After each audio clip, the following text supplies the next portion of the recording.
Detachment Board. We have a full agenda today, lots of good information. Spencer's taken attendance. We have everyone here, which is great. And first we'll ask if there's any agenda items to be added. Seeing none, we'll have a motion then to approve the agenda as presented. Councillor Pierce and Mayor Bailey. All those in favor? And that's carried. Any declaration of pecuniary interests at this time? Seeing none. We have a couple of delegations presentations today. Before we get into that though, we don't have to say acting in front of Inspector today. So now we get to just say Inspector McTaggart. So congratulations to you on that. And we're very happy with this great news. Thank you, Madam Chair. And I want to also thank the board for the support and encouragement through my process. There was a lot of ups and downs that I went through it was a large drawn out process, as you all know, but knowing that the encouragement from all people here at the board was definitely a highlight and motivating factor for me succeeding. Thank you. Congratulations. We look forward to doing some more great things in Brant. So with your partnership. So that's great. So, and I'm sure we'll have more to talk about that as we move forward in the agenda. But first off, we're going to welcome PC Dean McIntosh to talk to us about the Crime Stoppers program. As you know, he's the coordinator of the Crime Stoppers program here on behalf of the O.P.P. And we rotate that position. So I'm going to ask Dean to come up, and if you're comfortable, I guess Spencer will have you set up here at the podium, and then we can go from there. And then we'll let Dean present the information, and then we'll open the floor for some discussion and conversation. I know we've been interested in how the Crime Stoppers program has been running and some of the work that they've been doing, so this will be great.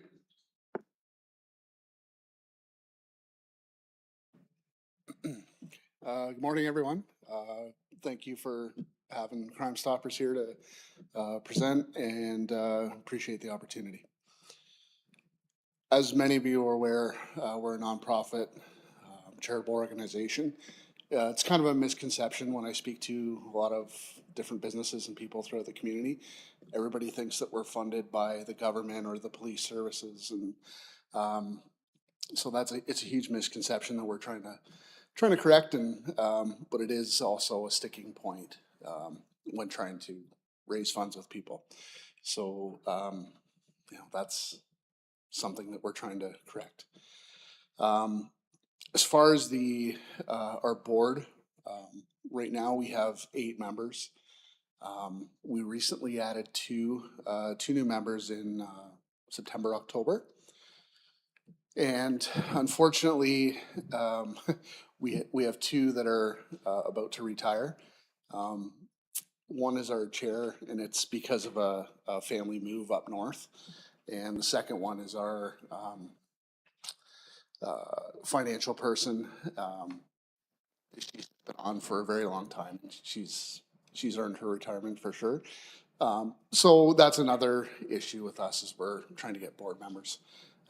So if anybody knows anybody that is looking to become a board member, please let me know, and I'll get them the package they need. And but we're actively recruiting in all of our communities. It's been a huge push for myself to try and get a board member from Six Nations.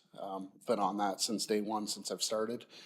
It's been unsuccessful to this point, but we're still pushing, and we're still trying to make that happen, because I do want representation from Brantford, Brant, and Six Nations on our board. I think that's important. So, and we're working with the chief of police and the band council out there to try and make that happen. So hopefully sooner rather than later. I guess as far as the stats, I believe that's what you guys were looking for here. The tip information stats that came in for 2025 is we had 819 tips come in, which is a significant increase from the year before, which is in the 630 range. And that led to 30 arrests between all the 3 different communities, and the laying of 134 criminal charges and 12 highway traffic act charges. The charges ranged everywhere from all the way up to murder. We had a tip that led to a murder arrest, all the way down to mischief and everywhere in between. The charges that were the most significant were weapons offenses with 28, followed by breach charges like breaches of court orders and conditions, things like that. So obviously the program's working. It's getting out there to everybody about like very serious stuff and more minor things. So it's reaching the community for sure. As far as seizures, we were able to recover 11 stolen vehicles, which valued $95,000. Important one, this is an important one I think that I'm kind of proud of, is that 10 weapons were seized and removed from the streets. We had a seizure of $50,000 bulk currency, and we had an additional $3,500 of cash that was seized, $77,000 worth of drugs, and $120,000 worth of stolen property. So that's kind of the highlights of what we've done as far as arrests and seizures and charges laid. As far as the payouts, we had 22 rewards approved, and that led to $13,000 in payouts for the tips. And I guess moving on to the, I don't know if we want to get into the financials of the program, but roughly our expenditures for the year are in the ballpark of $40,000.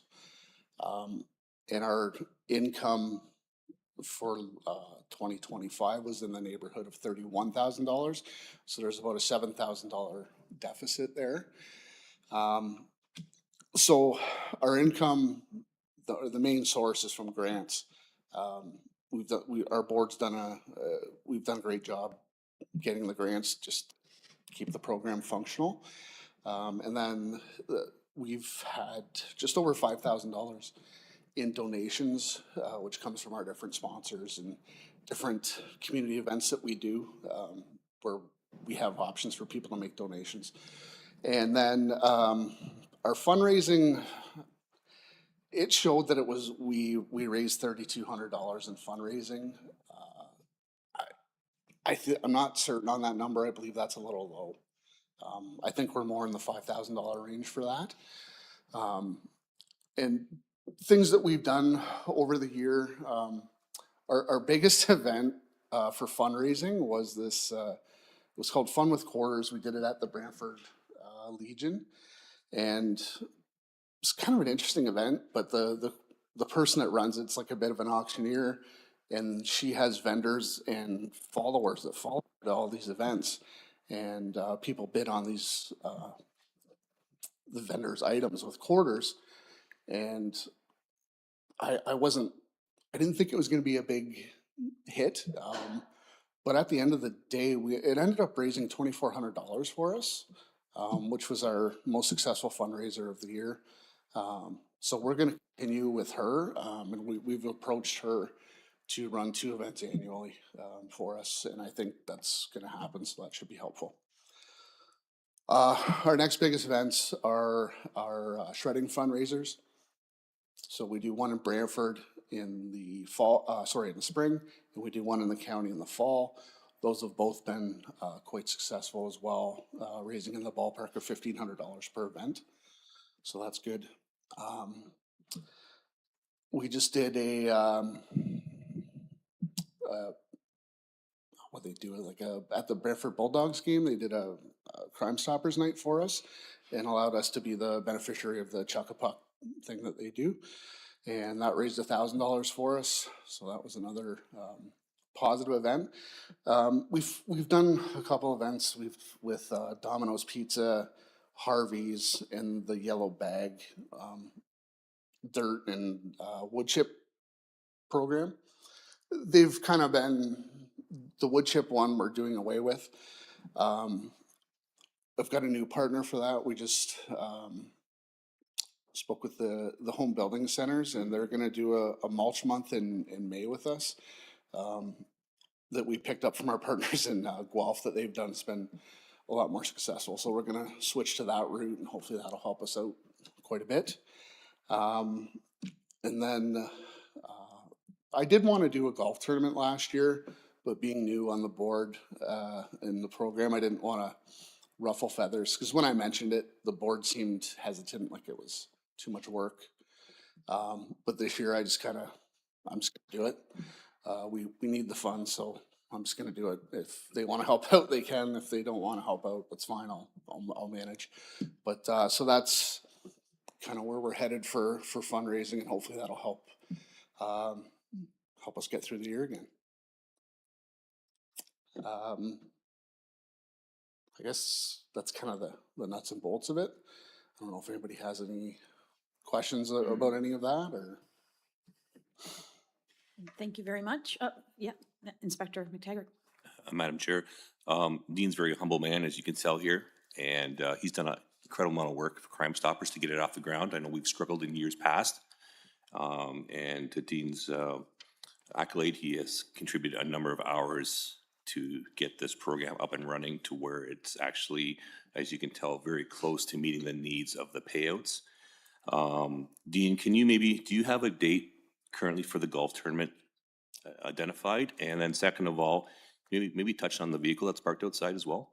Yeah, sure. So the date for the golf tournament is July 24th. It'll be at the Walter Gretzky Golf Course in Brantford. And as far as the vehicle, to my knowledge, the program's never had a vehicle. So I approached Brantford Nissan, who's been a sponsor of the program for several years, and basically just said, January's coming up, it's Crime Stoppers month. Is there anything that we can do? Would you be willing to donate a vehicle, and we can get it deckled up for, for the month and help promote the program and awareness and get it out there. So they were tremendously gracious. Childhood friend of mine is the general manager there, so he helped us out and donated a 2026 Nissan Rogue. And Peak Graphics in Brantford donated partially donated the wrap for the vehicle to get all the Crime Stoppers stuff on it. We've got tremendous feedback from everybody. Everybody thinks it's an amazing vehicle. We were fortunate they extended it an extra 20 days or so that it could be present at the Bulldogs game and keep the messaging and branding out there. From doing the January stats, I did notice that there was, especially with the Six Nations stats, there was a significant jump in the number of tips coming in for Six Nations. The tips for January quadrupled for Six Nations. I can't say that it's 100% because of the vehicle, but I have been out there quite a bit, and it just is a significant jump. So I think it's having definitely a positive impact on the program.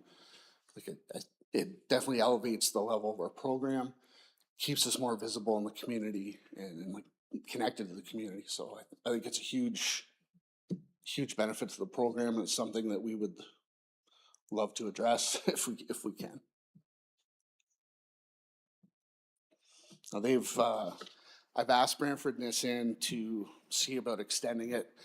Financially, they're not able to do that. They did provide a quote for us to keep the vehicle. They offered there was a 1-year lease it would work out to $800 a month. Personally, I don't think that's a very good deal, but so then I approached my friend Chad again to take it to like their Canada corporate Nissan to see what they could do.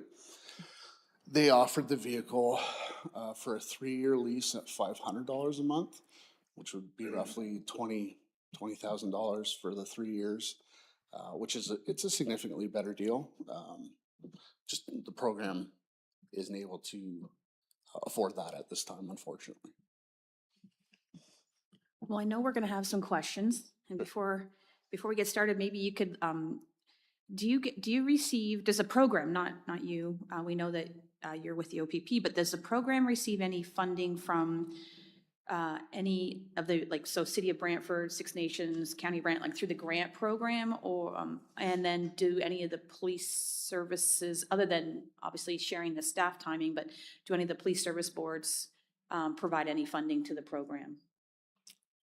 To my knowledge, the police services boards have not provided funding to the program directly in the year that I've been there. We have applied to grants in the city of Brantford and the county of Brant, and I believe we've been successful in those in the past. Last year for sure. This year, I believe we were successful in one of the grants, and we are waiting to hear back on the second grant. Councillor Pierce. Thanks, Madam Chair. Through you to Dean. First of all, thanks for what you do. I was actually part of the board about 10-ish or so years ago, back 2012 to like 2014, 15, something like that. And it's unfortunate that the same struggles that we were having at the time are still there for something that is as important as Crime Stoppers. And we had tried, and which I'm sure it's been continued on through the years, tried everything we could to try and get the province on board and the feds on board. I mean, Crime Stoppers is worldwide. And, you know, if we can't get our own government to support something as important as that, it's unfortunate. And I'm sure the struggles continue with trying to do that. So my question here is, you said there was 11 stolen vehicles recovered. Do you know by chance of those 11, were they from Brantford Brant, Six Nations? Do you know if they're from the area? Some of them were recovered on Six Nations, and some of them were recovered in Brantford City. Right. Some of them were recovered at Brant County. I'm right, and I appreciate that. I'm just going, like, were they stolen from the area? Do you know? Yes, I believe they were in the county and like our coverage area. Yes. Okay, I appreciate that. And just to confirm, July 24th, you said was the golf tournament? Correct. I will get that word out too. Okay, thank you. Thank you. I'm sure that between yourself or Inspector McTaggart, we'll make sure we get the golf tournament information together so that we can support it as best as we can. Thank you. It was Yep. just confirmed last week, so I'm Perfect. still building all the packages and whatnot. So. Well, I know PC McIntosh, that just from what I've seen, social media and your events and all your different fundraising things, you've really amped up the work, and you're kind of, you know, branding and you know, people's awareness of the program, people, place, product. You've got all the different, the 3 Ps of marketing you're covering. So that's great. And you can only build on it from there, right? I know you're building it back, but you know, not everything happens overnight, but it sounds like you've done so much in a year already that only more can come from that. And yeah, to echo Councillor Pierce, thank you for that work. I know that that's a lot to kind of pull together some of the pieces, but it sounds like you've got some really good things in the works. I'm sure there's other questions or discussion from the group. We had a conversation at last meeting about, and I know I'm skipping ahead on the agenda, but just for reference, there is a thing in your package, 9.1. It was the tip statistics that we talked about at the last meeting. That was a post that was on the Crime Stoppers, Brantford Crime Stoppers Facebook page. So that was referencing from some of the discussions we had last meeting. So if you don't follow them, I would encourage you to follow them as well. I think also we had a conversation, Inspector McTaggart, about previous detachment commander reports would have had some of the Crime Stoppers information in it, and maybe that's part of the addendum stuff that you can include from time to time in terms of some of those tips, and then some of the clearance rates or the information that they have from there, that might be helpful. I'm not sure.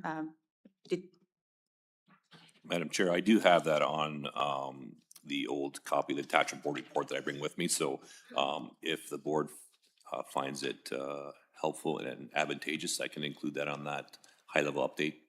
I think it just keeps the program awareness top of mind for all of us as well. So I think that, I don't know, I'm seeing some nodding heads, but I think that would be a good idea. And then we can always provide some feedback as we get into it some more, but it helps us keep that program top of mind. Member Brown? Thank you, Madam Chair. Through you to the PC. Are you able to break down at all, you have the tips, but the arrests and charges laid, Brantford versus the county versus Six Nations? Through the P3 software that we use, there is a way to do that. I did not bring that today. I just brought kind of program totals, but it is possible to do that, yes.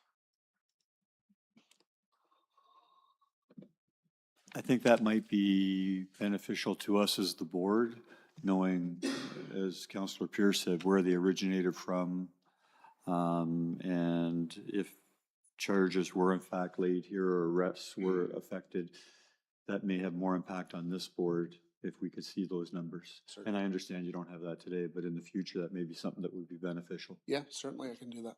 Thank you. And I think to your point, Member Brown, it kind of speaks to, this is a Brantford Brant Six Nations program. It's not just City of Brantford, even though there may be, different volumes depending on proportional, but it's a Brant program as well that would benefit Brant residents and Brant folks. Councillor Pierce? Thanks, Madam Chair. And just something kind of question come up. And I know when I was on the board, we had tried everything we could to see if it's possible that, you speak of the cash recovered $3,500. I know we had tried several different angles to try and say, we as Brantford Crime Stoppers are responsible for this recovery of this money.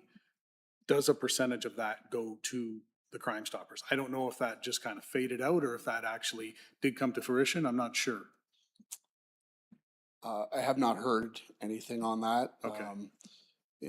My understanding of seized assets is they go to the Crown, and the Crown decides where those assets get deployed. Right, yeah, because I know if I recall, we ran into a few brick walls trying to get there, but we tried to keep pushing, give a percentage, because, as I alluded to before, it's something that is not funded. So it'd be interesting to try and maybe revisit that or something, just along those lines. But anyway, thank you.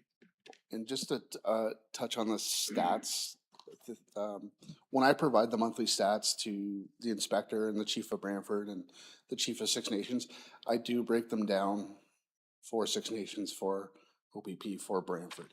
So the stats that you might have would be strictly for the county.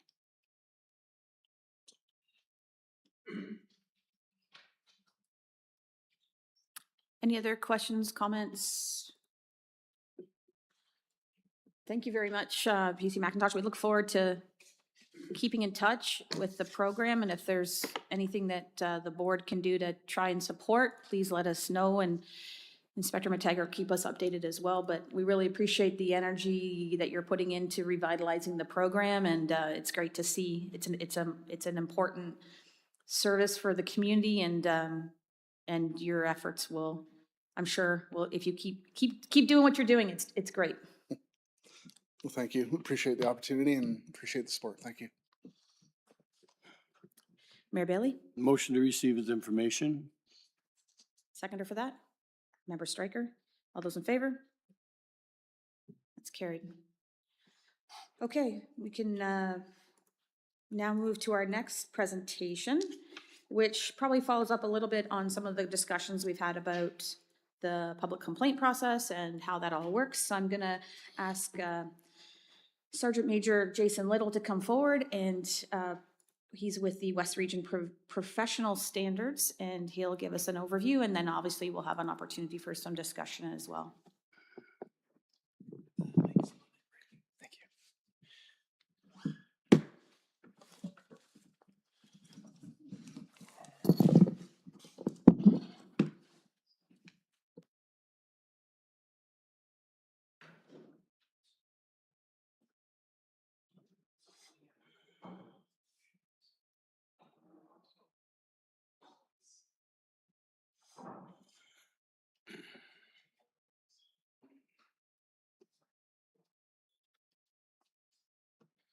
Spencer, if you want, go ahead and give your HDMI there at your desk, and then you can advance the slides for them. We can put that up on the screen.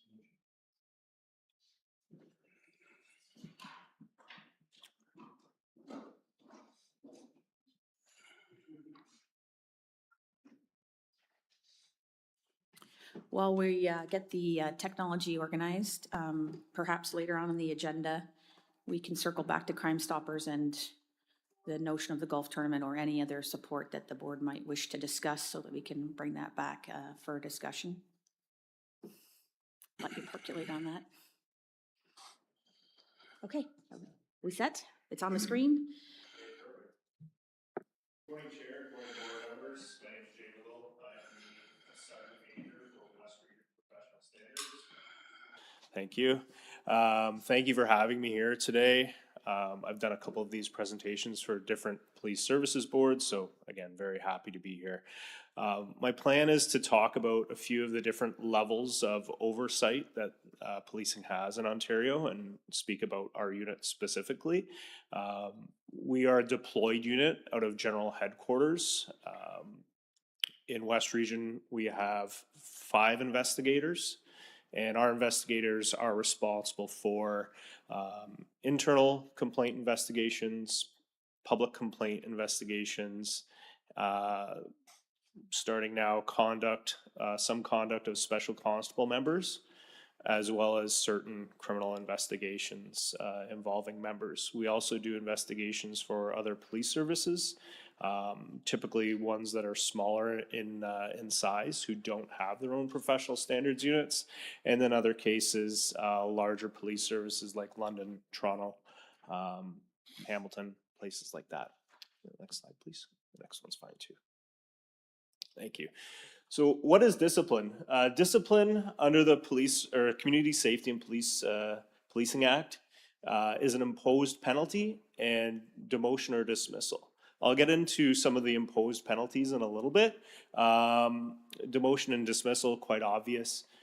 Performance management, maybe not quite as obvious, and those things are non-disciplinary in nature, typically handled by the detachment commander or staff sergeant. Those things we call them non-disciplinary discussions, letters of counsel. The nature of those conversations and documents is just to correct our members' behavior if it's something that has not risen to the level of misconduct, and improve their performance.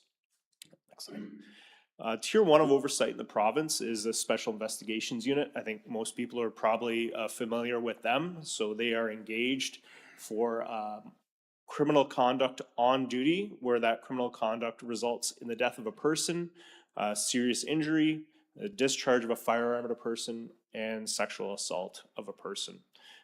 So our office assists the SIU liaison with transferring evidence, reviewing evidence, those sorts of things that the SIU will want for their investigations. Tier 2 of oversight in the province is the Law Enforcement Complaints Agency. They are formerly known as LECA. On April 1st, 2024, when the Community Safety and Policing Act came into effect, the OIPRD changed their name to LECA. So they are a civilian arm's length government agency. The director is Stephen Leach. And again, they were put into place on April 1st of 2024. There have been some changes with the new act in terms of the oversight that LECA has, and I'll get into that on the next slide here. These are the most frequent complaints that LECA deals with. And again, they are the clearinghouse for all public complaints against police officers and special constables of the Niagara Parks Police in the province of Ontario. Top kind of complaints, property-related landlord-tenant disputes.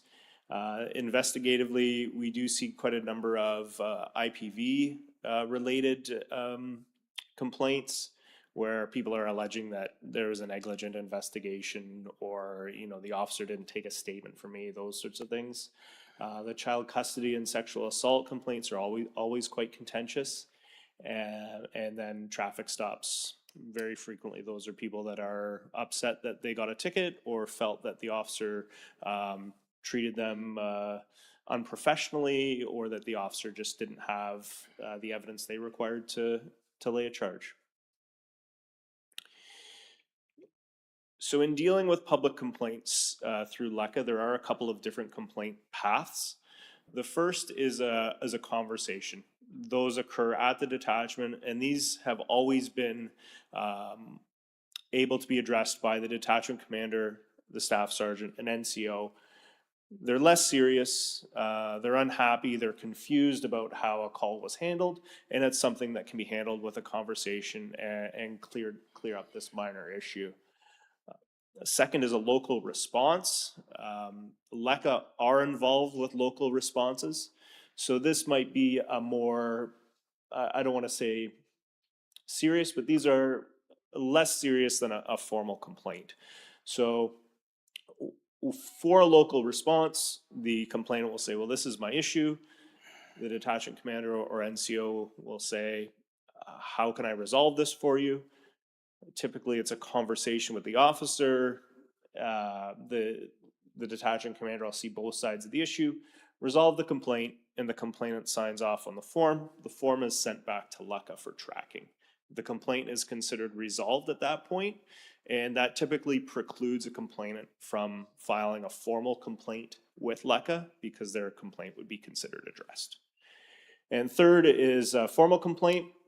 So the majority of the complaints we see are done online, but there are also forms at the Brant detachment, and the Brant detachment staff are familiar with how to refer somebody to LECA, and we are supposed to assist complainants with filing their complaints with LECA. Out of all the detachments in West Region, I've never, in the 4 years that I've been in professional standards, never heard of an issue where one of our officers failed to assist with somebody with filing a complaint. So the complaint will go to LECA. They'll have a couple of options. They can screen it in, they can screen it out. LECA receives in the neighborhood of about 6,000 public complaints in the province per year. According to their stats, approximately 50% of those are screened out. The reasons they're screened out: vexatious, made in bad faith, not in the public interest, better dealt with under a different act. A lot of times complaints are screened out because there is a criminal charge or a provincial offenses charge that's before the courts at that time, and those charges take precedence. If that happens, the complaint is either terminated and the complainant is invited to refile once those charges are dealt with, or the complaint is simply suspended. So in taking complaints, LECA has three options. They can retain the investigation themselves and investigate.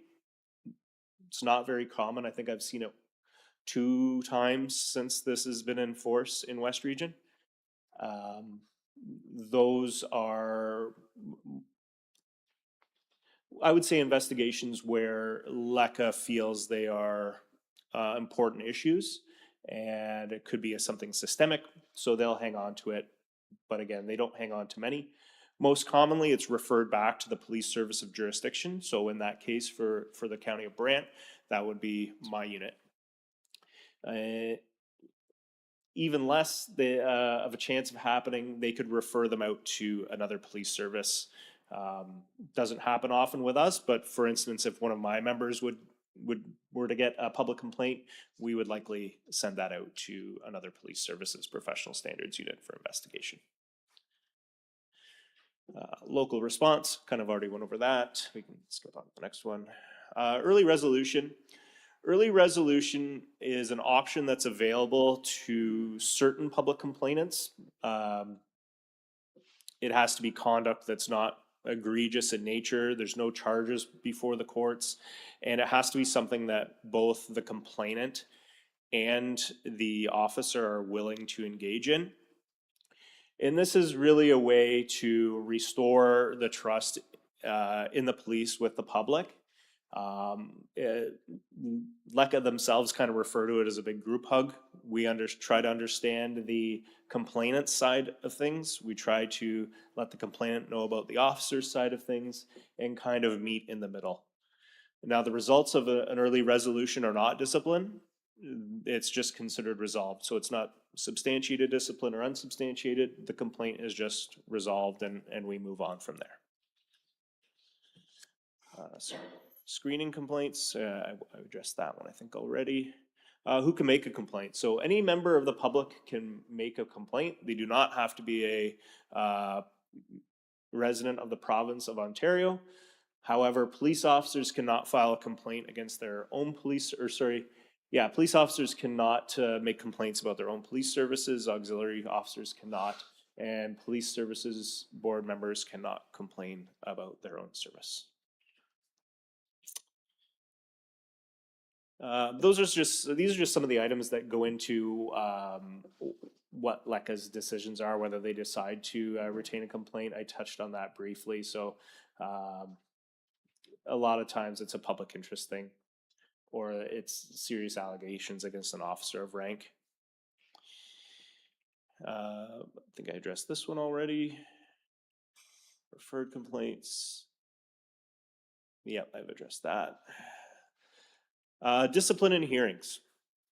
So the commissioner is now responsible for the imposition of discipline, and used to be responsible for holding hearings. Under the new act, that no longer occurs. O.P.P is now the adjudication commission. So Ontario Police Arbitration Adjudication Commission. They handle all police disciplinary hearings in the province now. LECA would be notified of the hearings in these cases. They would have standing at the hearing, as would the complainant. Now, under the new act, there are only hearings if the penalty position is demotion or dismissal, or if the officer disagrees with the imposed penalty, they can request a hearing.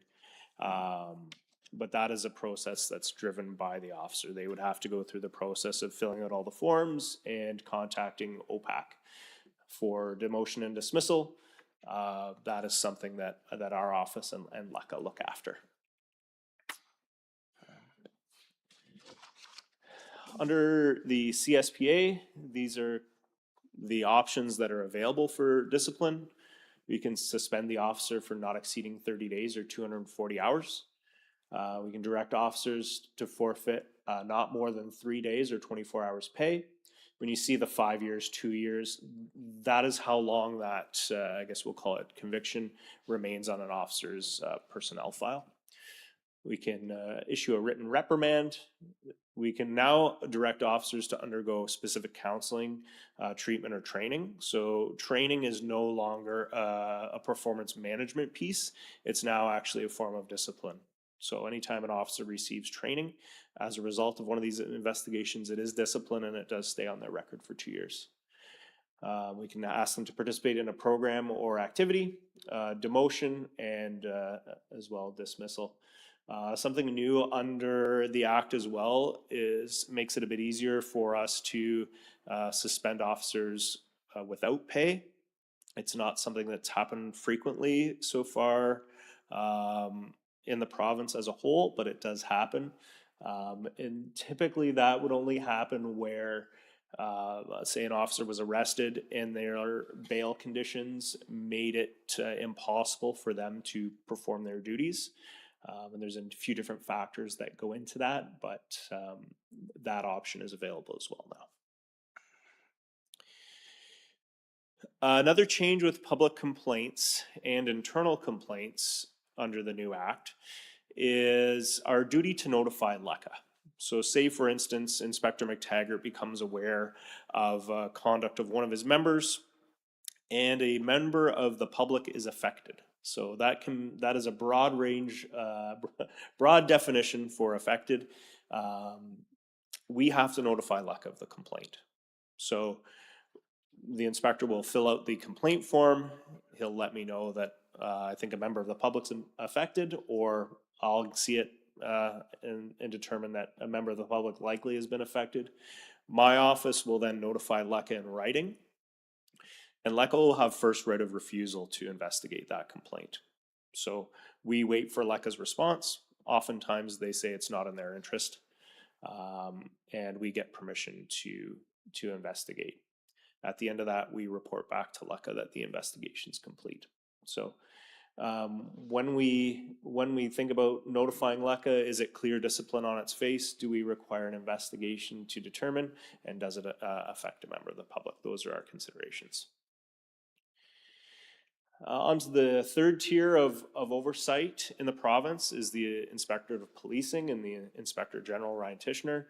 The IOP deals with service and policy complaints. So previously, under the PSA, service complaints went to LECA.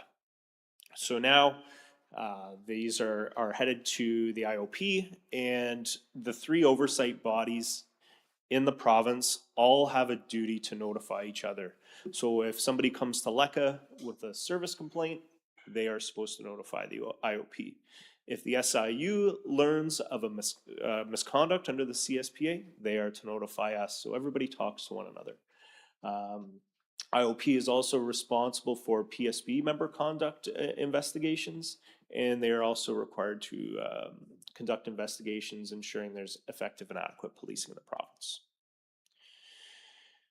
So some of the duties of the Inspector General, I'm not going to get too much into it, but they monitor and conduct inspections of police services, detachment boards, First Nation boards, chiefs of police, special constable employers, police services, and other prescribed policing partners to ensure they comply with the Act. When the Act came into force, they started inspections immediately. Their first sort of hot button was public order units. So a lot of police services were seeing their public order units being audited. They will also consult with and advise with those same entities to ensure compliance with the Act and the regulations. I honestly, you folks will probably know this side of it better than me, but they are also responsible for doing inspections for the police services boards, and they deal with complaints under section 106 and 107. 106, I believe, is service board member complaints, and 107, I believe, is service complaints. Just go to the next slide, please. So their limitation, the Inspector General's limitations, so they are not supposed to conduct investigations that look into officer misconduct. It's policy and adequate and effective policing. So there's two paragraphs there. One is for the Inspector General himself, and one is for his team of inspectors. There. IOP has a great deal of power and oversight, and essentially the chief of police or commissioner has to comply with any requests from IOP. And again, section 107 complaints, they are service and policy complaints. Systemic complaints, again, does not include misconduct, and they look into the policies of a police service board, detachment board, and the procedures established by the chief of police. So our, say for instance, for the O.P.P, that would be our O.P.P police orders and standard operating procedures. And that's all I have for you. And if you have any questions, I'd be happy to answer what I can. Thank you very much. Excellent presentation. So let's open the floor. Councillor Pierce. Thanks, Madam Chair. Through you, first of all, are we able to get a copy of this presentation? Sure. Excellent, excellent. So you'd said that, and correct me if I'm wrong here, you spoke of an officer can't file a complaint against its own police service, if I got that correctly. So they can't file a complaint through LECA. against their own police service, we have our own internal complaint mechanism for that. Okay, that was. They can file a complaint for a member of another police service. So say, for instance, a member of the O.P.P. who's living in the city of Brantford can file a public complaint against a member of the city of Brantford Police, for instance. Okay, appreciate that clarification, because I was thinking, okay, so what do they do? Not that we would ever hopefully have that, but. Of course, but yeah. It's good that there's something there. And then one more question, when you talk, the one slide there, when it said demotion and beside it, it said permanent.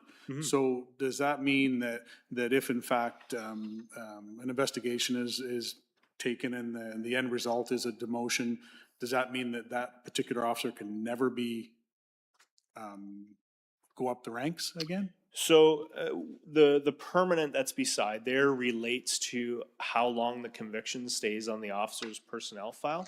So okay. that would be on there permanently. We do have the ability to say demote somebody. We have done it in the past where say somebody is permanently demoted from the rank of say sergeant, but they would likely have the opportunity to compete again. So in certain circumstances, we'll say we'll do an 18-month demotion from sergeant to constable, and after the end of that 18 months, they resume the rank of sergeant. Or we'll do a 18-month demotion from a first-class constable to second, third, or fourth-class constable, and at the end of the 18 months, they resume their previous rank of first class. Okay, and thank you for that. And so there's no, at the end of that time frame, it's just automatic, they go back to the other? Generally, yes. Okay, thank you. Welcome. Thank you for answering or coming in today, because it's answered a lot of questions that Yeah, no we've had problem. around here, so appreciate that. Member Boudreau. Through you, Madam Chair. Yeah, I'm one of my frustrations or ponderment over the last year is trying to understand the flow as well as what happens when it gets reported to us and then it goes away. Because fundamentally, we get a report each month that says there was 1, 2, whatever the number happens to be. Within a year, we might have 6 or 8 complaints. But as a board member responding to local citizens who are saying, so I understand we had 8 complaints last year, what happened? There's nothing that comes back to the board or to the citizens. And I understand privacy. I'm not talking about names, Officer X or Citizen Y, but an understanding, because one of the things you said is 6,000 complaints a year, 50% of those, which is a lot, are ultimately dismissed, whether that's nuisance or whatever it might be dismissed under. That's a lot. I don't know whether we here in the county reflect that sort of statistic or we have a higher number, but I'm wondering under the legislation, what is allowed to be shared with the board in the sense of what happens to the number of complaints that we actually get, getting resolved, getting dismissed, or otherwise. Right. So when you're referring to the 6,000 complaints and 50% of them are dismissed, that's a decision through LECA. We aren't involved in that process, so that's what LECA elects to screen out. I can share with you provincially, our statistics are approximately 98% of public complaints that are screened in for investigation are found to be unsubstantiated. And another thing I'll share with you about the public complaint process is that once our investigation is completed, that complainant gets a copy of the report, the police officer gets a copy of the report, and LECA gets a copy of the report. If the public complainant is dissatisfied with our determination and LECA's determination of the complaint, they can request a review. So all of the investigative material goes back to LECA. They review it all, and then they craft their own response, and they can do one of two things. They can uphold our decision, or they can overturn our decision, and a hearing is immediately ordered. So there is recourse for those public complainants that aren't satisfied with the results. If after that review they're still not happy with the results, if say for instance if LECA upholds our decision, the complainants would have recourse through the divisional court to seek judicial review. In terms of speaking about specific complaints, That's something I'll have to talk with the inspector about. There are privacy considerations in the CSPA that preclude us from talking about specific examples. So, I mean, we can have that discussion, inspector, to see what we're able to share.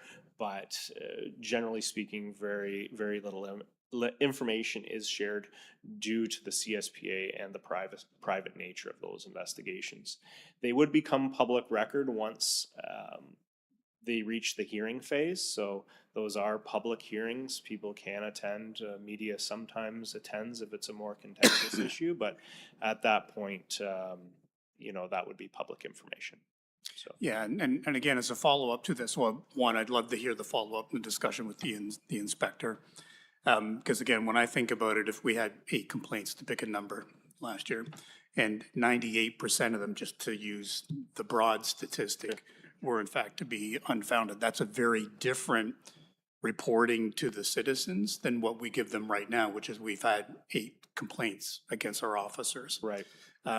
So that's what I'm trying to get to. I'm Yeah. not looking for a name of And I either don't know individual. I'm as- just trying to get a sense of what's happening after the Right. complaint gets made. And to be fair with you, I'm not certain, because to be fair, I haven't looked a lot into this, but these are LECA's complaints. So I'm not sure if those statistics would be for us to share or whether they would be for LECA to share, but it's certainly something we can look into. Good, thank you. Just to follow up on Member Boudreau's question, and I'm not sure if this is a question for you or Inspector McTaggart, but when we get information, to Member Boudreau's point, in the detachment commander's report, and it shows how many public complaints there have been. So for example, this one, we have nothing in 2026, but one still showing in 2025 for a conduct, which is, I don't think any of us are questioning any of the, you know, the 98%, I'm sure it's 100% in Brant. Like it's, that's not my concern. It's more the context, I think, that Member Boudreau's talking about, is to be able to demonstrate that there was unfounded things. So when it still shows one for 2025, would that have been cleared? Because my understanding is if there was something founded, it would be made public. It would somehow it would be made public in some way. So if it's showing still as a 2025 stat, is that could have still been cleared? That still could have been dismissed or could have been finished? I'm just, why would we still show one for 2025? Nothing for 24, one for 25, nothing for 2026 so far. And I'm just trying to understand the information that you give us out of the database and then how that aligns with what Member Boudreau's talking about in context.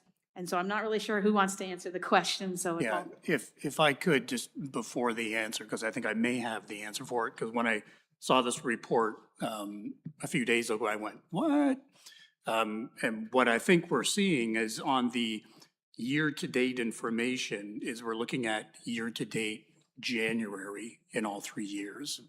So the one that we're looking at is in just that fact month. saying that back in 2025, we had 1 complaint in the month of January. So January is the weirdest month because of course all our year-to-date equal our Sure. month-to-date. But then in the next bar down, it shows year-to-date totals, right? Yep. Or year-to-date January, you're right. So I guess my two-parter, and sorry for the confusion, but if this month there had been, say, 2, random number, and then it's cleared and it's unfounded and it's taken off the books, would that come off completely and show a 0? Or would there always be a 2 carrying forward, if that makes any sense? Madam Chair, and I think it has to do with how the stats are collected and when they're cleared.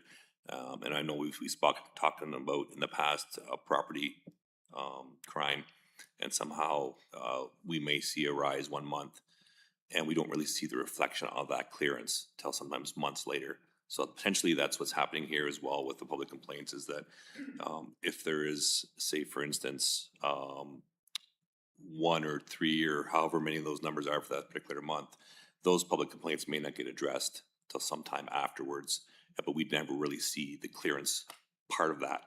But what I have explained to the board before, and please, Sergeant Major, correct me if I'm wrong, is if there ever is a public complaint that goes to a hearing, that then becomes public knowledge, at which point the board would be made aware of that.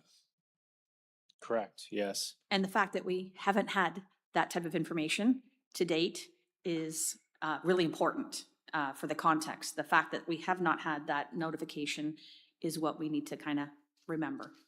Correct. And to Member Boudreau, I understand that the public doesn't see the back end of what we talk about here regarding public complaints. So to a member of the public who's maybe not listening today and having these discussions, reads the report, thinks we have 12 public complaints for 2025, they're probably maybe looking at, okay, is there a problem with Brant County O.P.P, when in fact that is just to Sergeant Major's report, is just that high level of complaints that come through, but none of them are substantiated.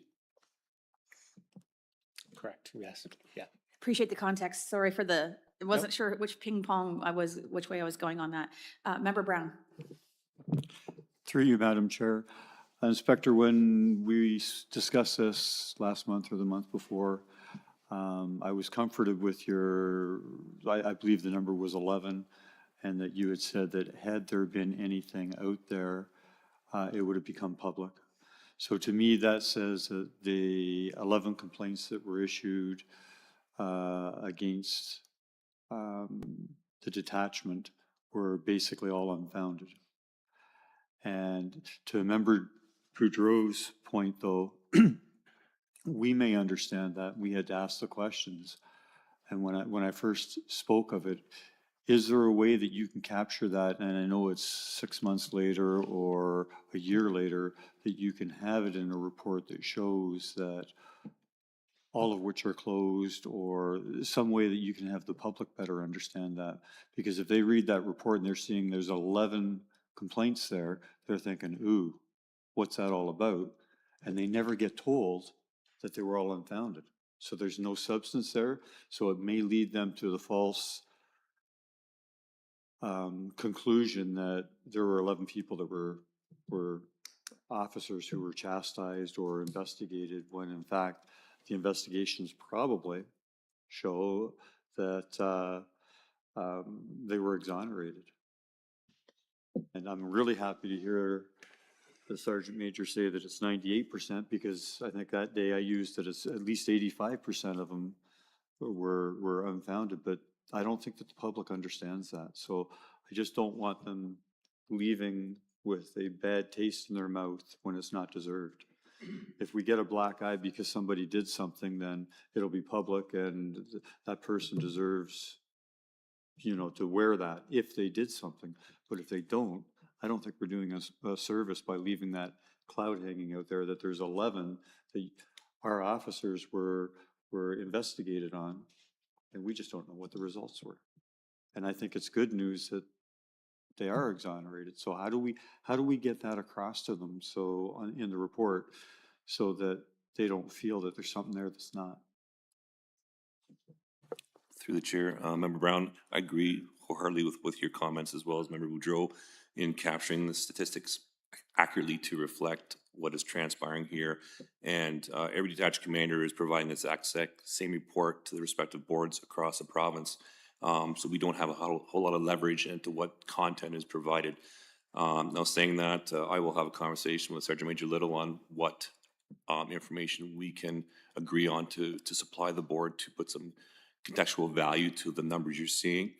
But Sergeant Major Little, can you maybe provide the board an update on typically how long an investigation lasts? Because I believe there's a time frame for your team. Yeah, there is. And just first, before I get into that, just for consideration with some of the statistics, there are a number of different ways that a complaint can be resolved: through early resolution, through investigation, either substantiated or unsubstantiated, or through informal resolution. So I think with the way the legislation is written, I don't know how that would be broken down in order to maintain the privacy.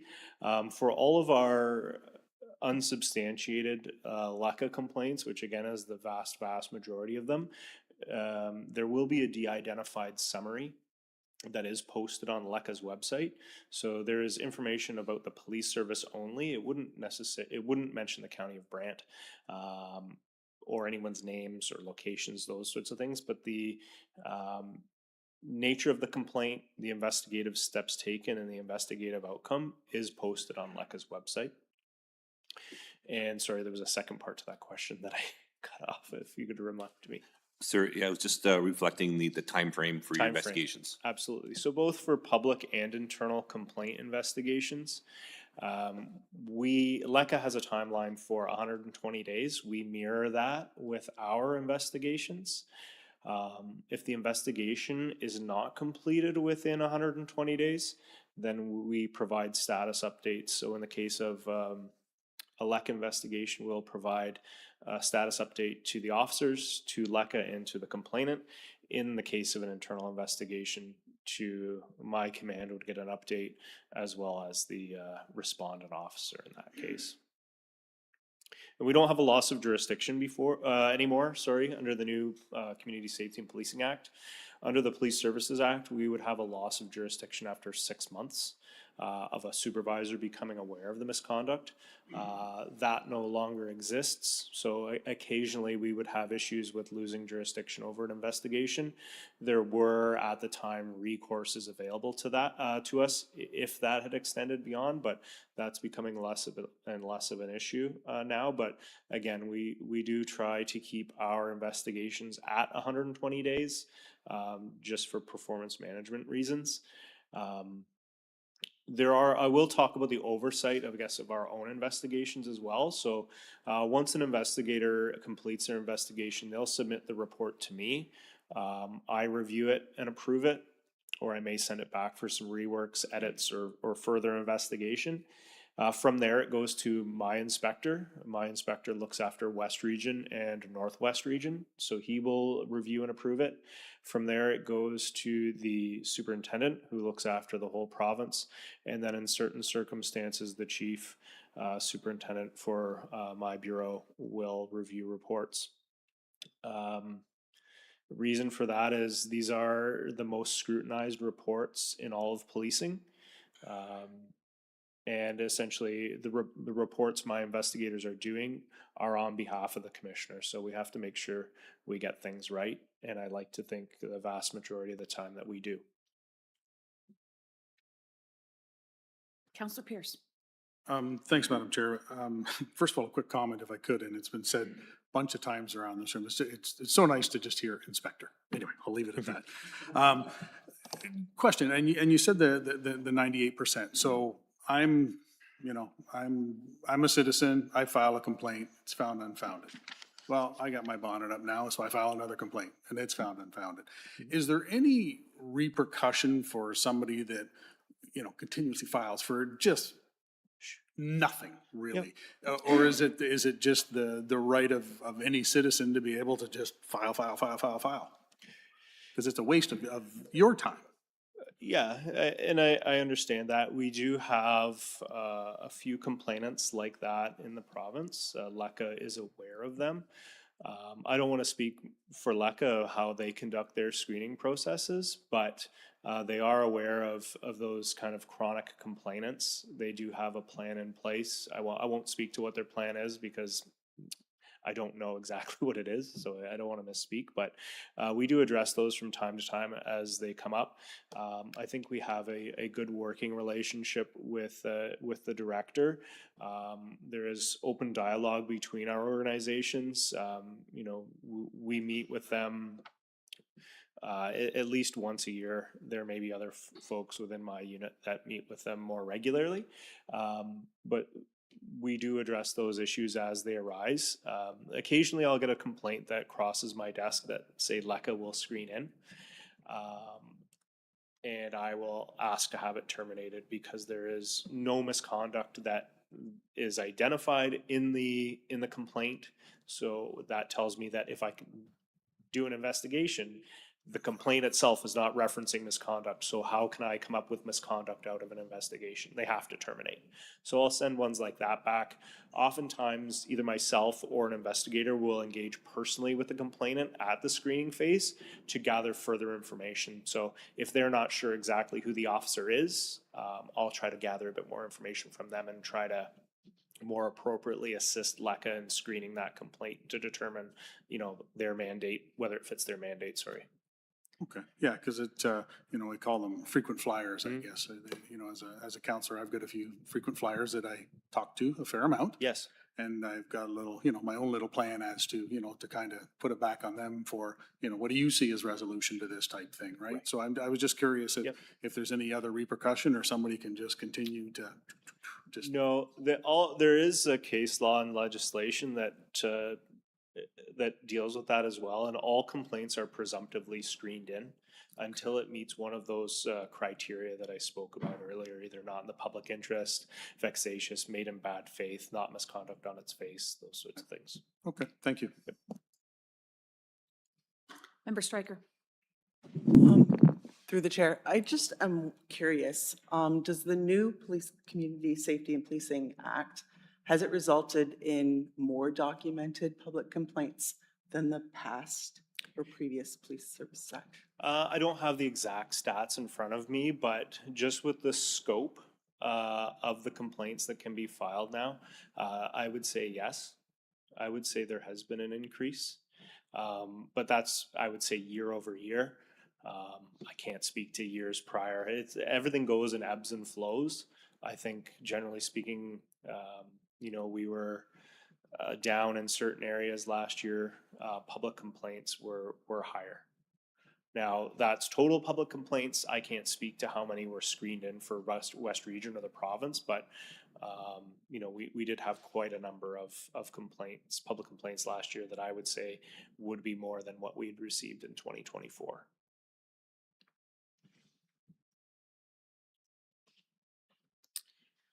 This has been a very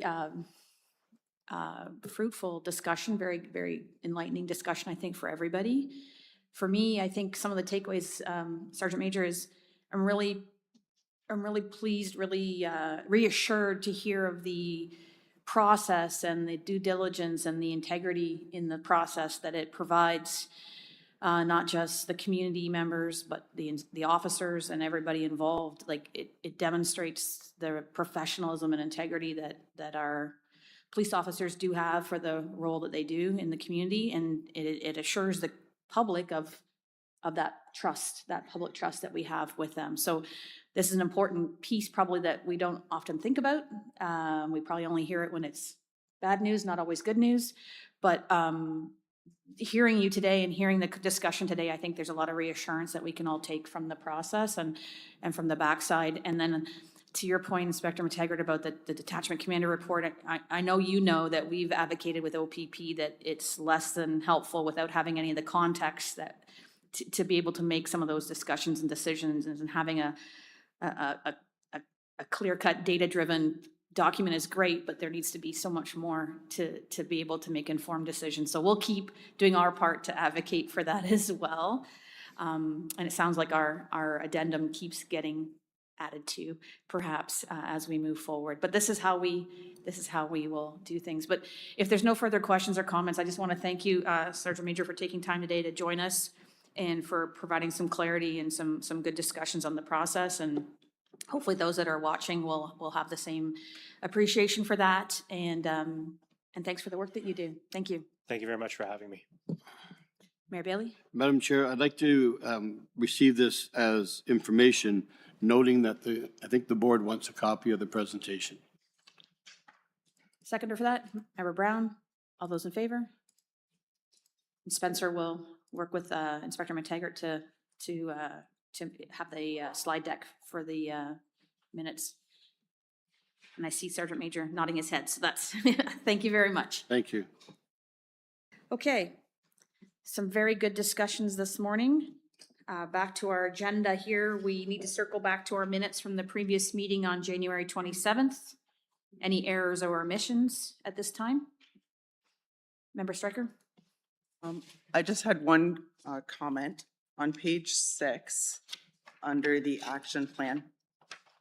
I wondered if the sentence that ends with noted that he can expand the acronyms referenced within the mapping is what's written, but I'm wondering if an action plan is more appropriate. Sorry, I'm looking at page 6 of the minutes, or? 6 of the minutes, page 8 of the report, sorry. Thank you.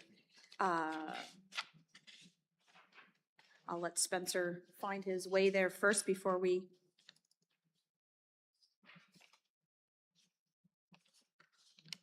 Six. The action plan noted that he can expand the acronyms reference within the mapping, and you're suggesting that it's not just the mapping, it's all of the action plan. Exactly, yeah. Okay. Any other amendments, errors, omissions? If not, motion to approve the amended version of the minutes from January 27th. Member Boudreau and Member Stryker, all those in favor? Thank you.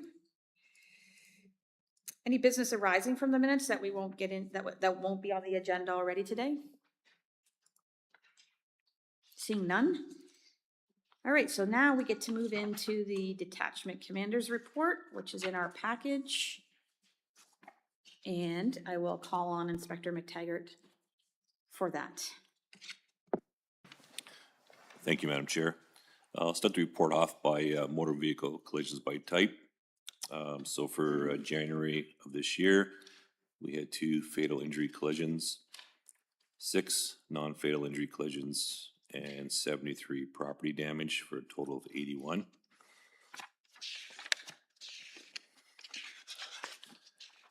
Moving along to violent crime.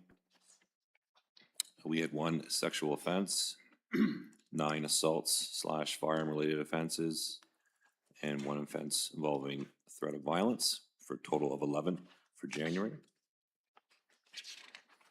Property crime, we saw 3 break-in-enters,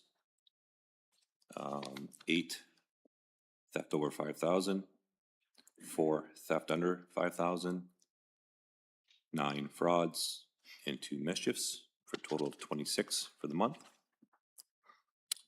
Drug crime, we had 1 trafficking charge for the month of January.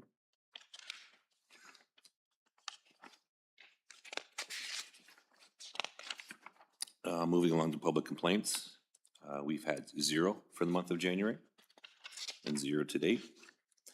Down to the daily activity reporting patrol hours, we had a total of 1,361.5 hours of cruise patrol, 92.25 hours of foot patrol, and 4.5 hours of school patrol for a total of 1458.25.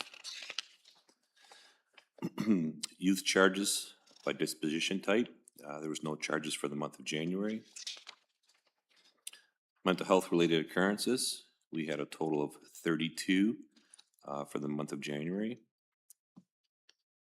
And those 32 occurrences are broken down to assist police, 10 attempt or threat of suicide, 1 cyber-enabled crime, 2 family disputes, 1 intimate partner violence, 14 mental health, 1 missing person, 1 person well-being check, and 1 traffic enforcement. Overdose occurrences, we had none for the month of January. Referrals to victim services, we had 50 offered, and of those 50, 15 were accepted. And that's a statistical report. I'll provide a high-level update regarding some of those reports in more detail. So our mental health liaison officer, currently Patrick Koblika, is our mental health liaison officer. He took over from PC Murphy, who officially retired 31st of January of this year. So of those 32 mental health related calls to service, MCERT worker responded to 4 crisis calls. There was 5 coast referral follow-ups from those calls, and 9 resulted in apprehensions. 4 were admitted and 5 were released with follow-up care. And of those 5, 2 result of Form 2 apprehensions. So in breaking the time in the emergency room down, I wanted to reference this time last year just to get some contextual value on what we're seeing with the MOU and some of the training that was delivered to not only our officers but the hospital staff late last year. So for the month of January of this year, we saw Total time spent in the emergency room, 12 hours and 55 minutes times 2. Comparison, January of this time last year was 16 hours and 15 minutes times 2. The mean time in the emergency room this year was 1 hour and 26 minutes. Last year was 2 hours and 19 minutes. And then total time in the emergency room ranged from 29 minutes to 2 hours and 18 minutes for 26 versus last year, 29 minutes to 5 hours and 44 minutes. So I know we're very early on in this training and developing some efficiencies in our transfer of care, but I think these numbers will reflect that we are seeing some positive outcomes from this, and I hope to keep the momentum going there as well. PC Kablooka took part in various meetings with Elder Abuse Committee, Woodview Suicide Prevention, Brantford Immigration Partnership Lunch and Learns, and other grant meetings. He's currently assisting with our Youth Academy and helping out with our 25-26 grant through Dharma Gives Back in the county. Going down to PC Vitalis, our school resource officer, in the month of January, he had 51 involved youth occurrences, ranging from criminal code, provincial offense, domestic and family disputes, to mental health and general police assist. It does here 1 criminal charge, but I can't reflect that anywhere where I find that where that is. So that might be just a misprint in his error, because he did provide an update to us on those charges or on his involvement. 5 diversions or warrants, 7 HTA POA offenses, charges, and 5 HTA warnings and 4 mental health apprehensions. Of the apprehended youth, none of them were formed, and of the 49 occurrences, 3 had an online component.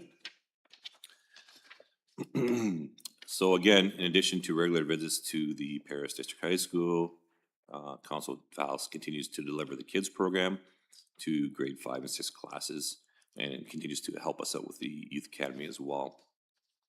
Moving along to our traffic enforcement unit, if I can just touch on January's stats, we had 115 Part 1 charges, 10 Part 3 charges, and 2 criminal charges. Compared to this time last year, we were very heavy on the Part 1s, where now we're seeing more of a variety of charges going out there. So kudos to our members that are currently doing that.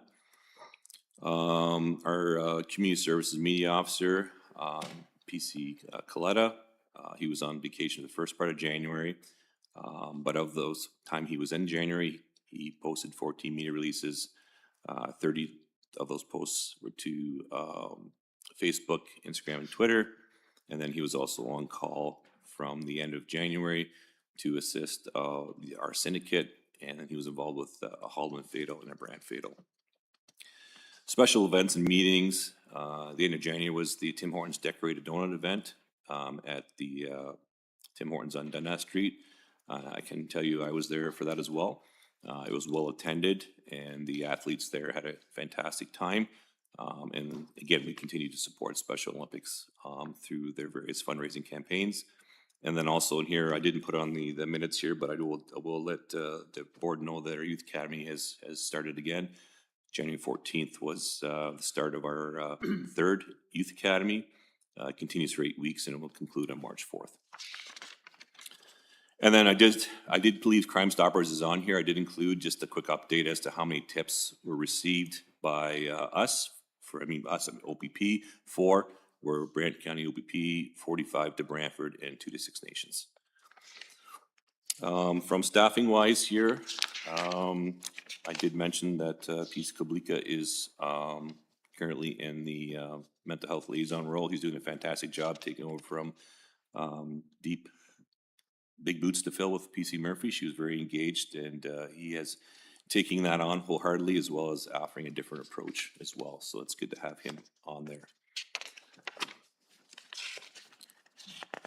And I think other than that, I did have a couple of other things here. And I'll turn some of this over to Kevin when it comes to some events that are currently scheduled this week. He doesn't know that, but he can speak to 2 of the events that are coming up.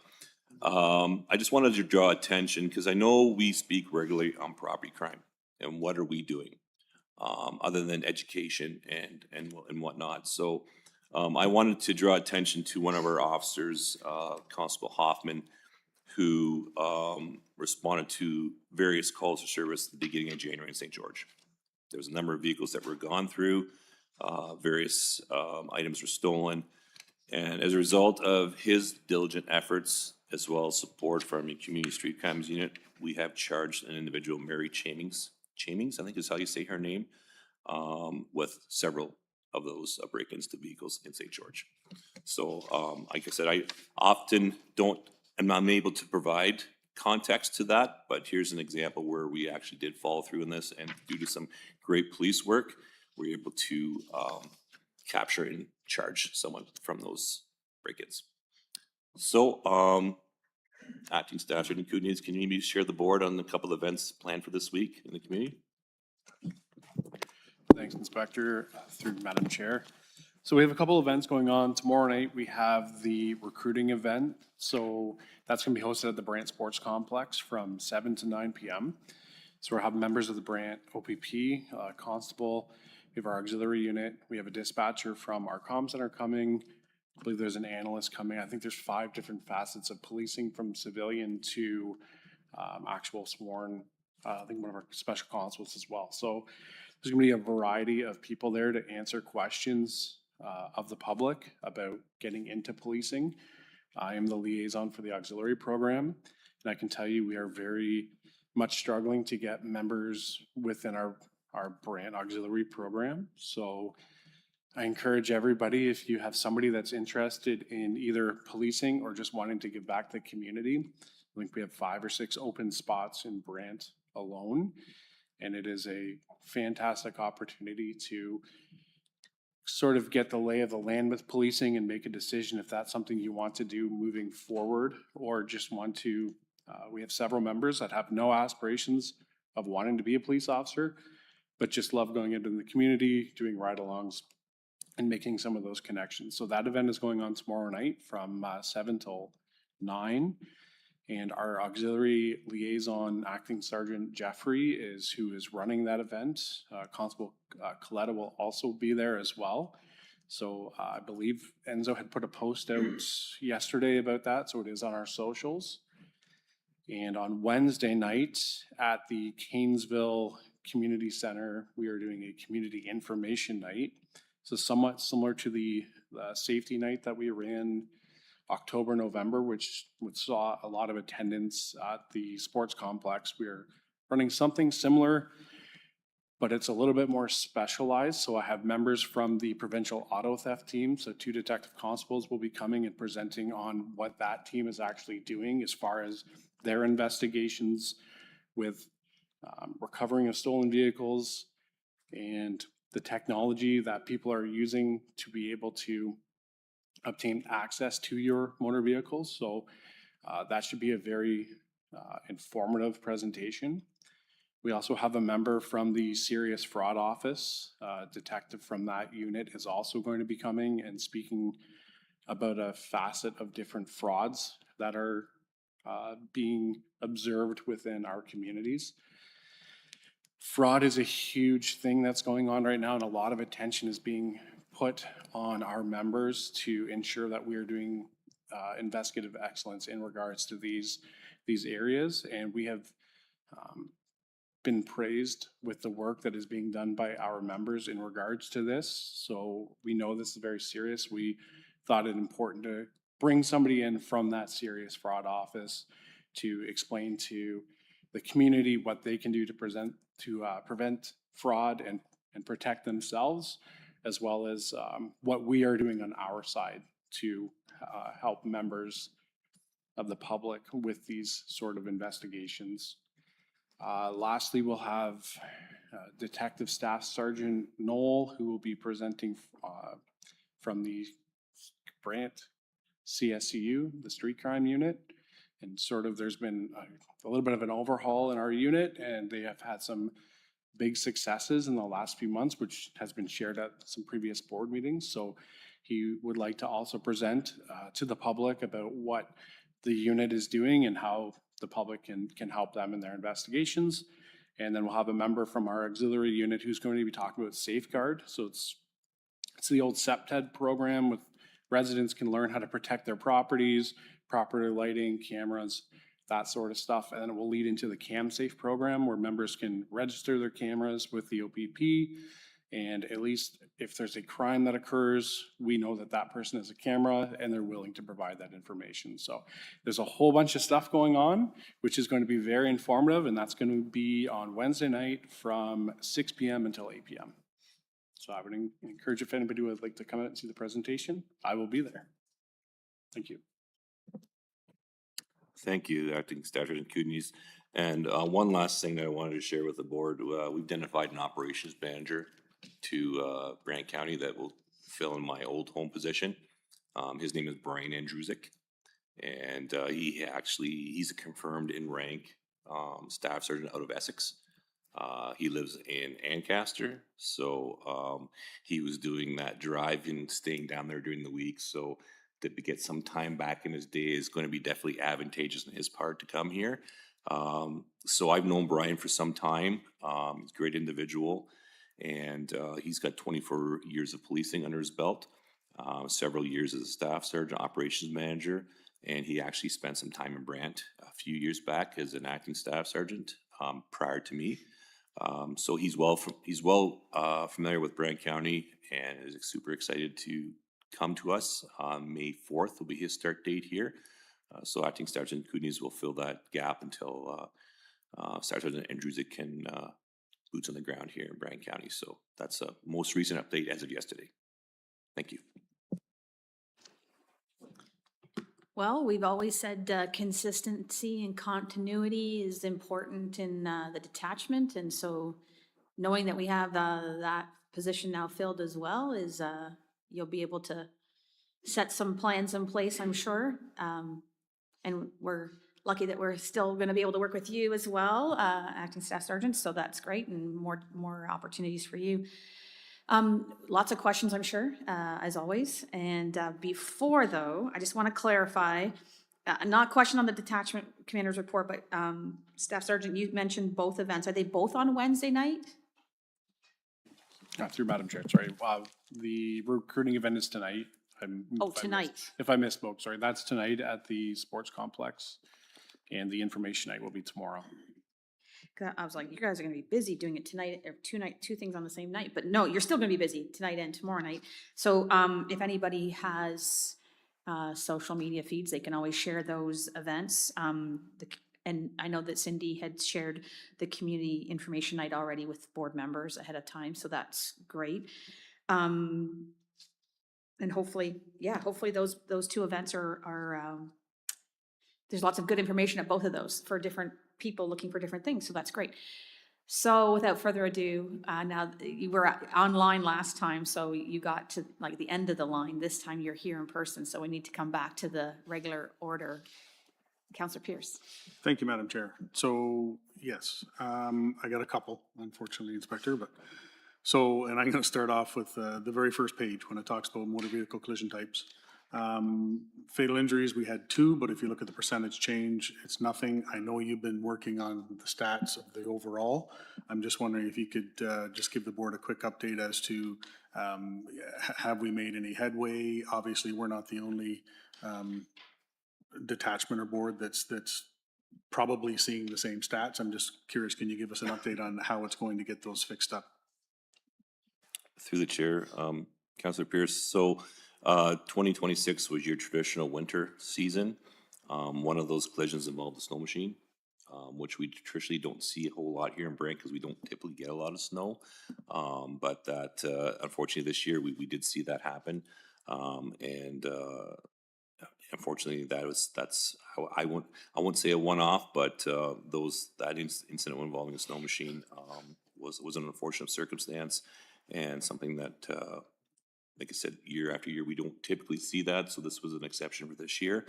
And then with the winter driving conditions and the poor driving, that's where we saw the other fatality as well that was related to that sort of weather condition event. Right, and I appreciate that, and that's very unfortunate for sure. But what I'm talking about is the percentage-wise. And I know, like I say, I know you were looking into the percentages across a number of these. I'm just curious as to, has there been any more information found on that or how we're gonna correct those? Because that one, it should be 200%, right? Correct, and that's unfortunately the software program, and I know that I captured that right off the bat. I figured it might be you that asked me that question, so I don't really have an answer other than the software program didn't capture that increase, and definitely I will be having a conversation with those analysts that from the program to understand why we're not seeing those consistency with some of the numbers. It should be a mathematical formula built into the program that should be capturing as we're seeing those on other columns. So why are we missing it there? Yeah. That's something for me. I will follow that up. Perfect. Yeah, there's a couple other ones that are that are off as well. I'm just curious, like with these reports now being, across different detachments and different regions and stuff like that, I'm sure we're not the only ones that are seeing the same type of thing. So yeah, it'd be appreciated if we could just understand where that's going. Then if we go to, what are we talking here? Daily activity reporting patrol hours. So again, I know there's been discussion of it today regarding context and stuff like that, but again, if the public sees January of 2026 and compares that to January of 2025, there's about a 30% reduction overall, which if you pipe it down, it's approximately, it's 312 point something hours.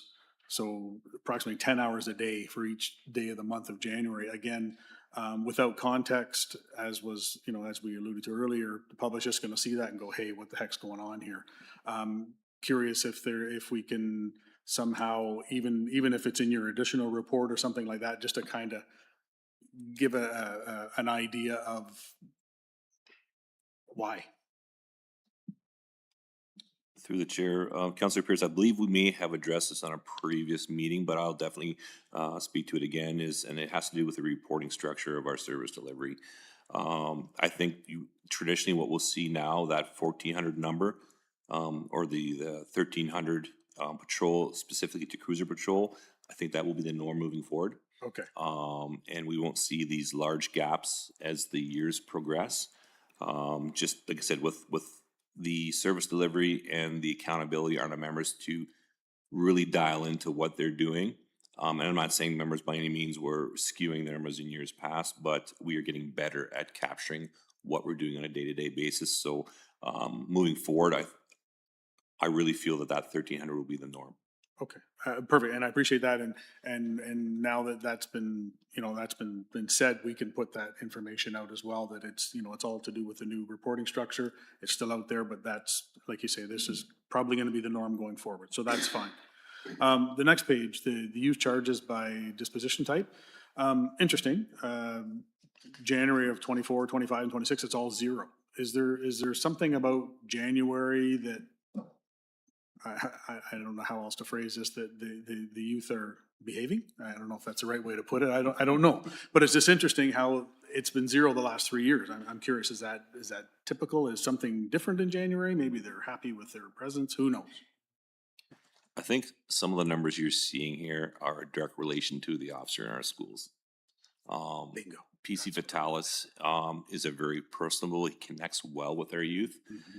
And a lot of times, if there is a problem brought forward to him, he's able to address that informally without having to go through the court process, which I feel personally is more effective than pushing the individual through the court process. So, and I know from month over month through totality of the year, we traditionally don't see a lot of numbers in this category.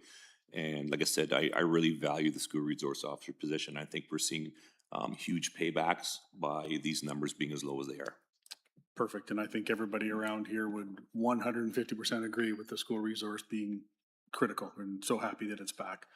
Just bear with me, Madam Chair, just a couple more here. A comment on the time spent in the emergency room, that's great. It appears the numbers are going down, which is great all around. For the traffic enforcement initiative, and again, I don't want to make more work for you, but do you think on the first one there where it's got data in the table is from July 2021 to January 31, 2026, do you think it's possible we could get a yearly breakdown of that rather than, 81,000 since 2021, which is great, don't get me wrong.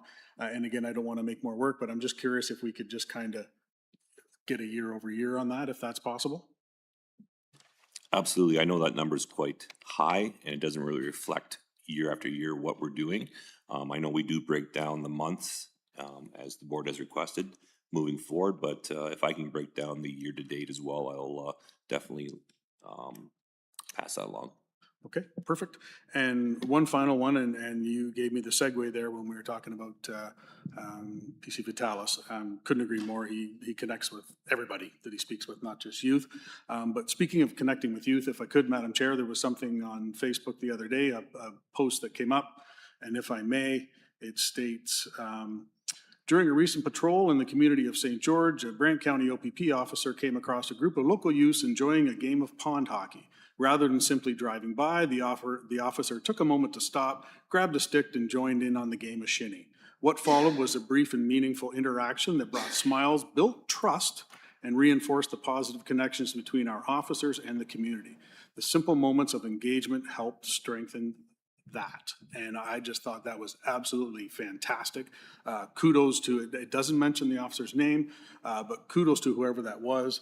And it just circles back to, as you said earlier, connecting with youth. And I think that's where it all starts. And that is absolutely fantastic. So thank you to that officer and thank you to Brant County O.P.P, because I'm sure that many other ones would have done the same thing. And that's just the type of officers we have in our detachment. And it's something to be very proud of. So thank you for that.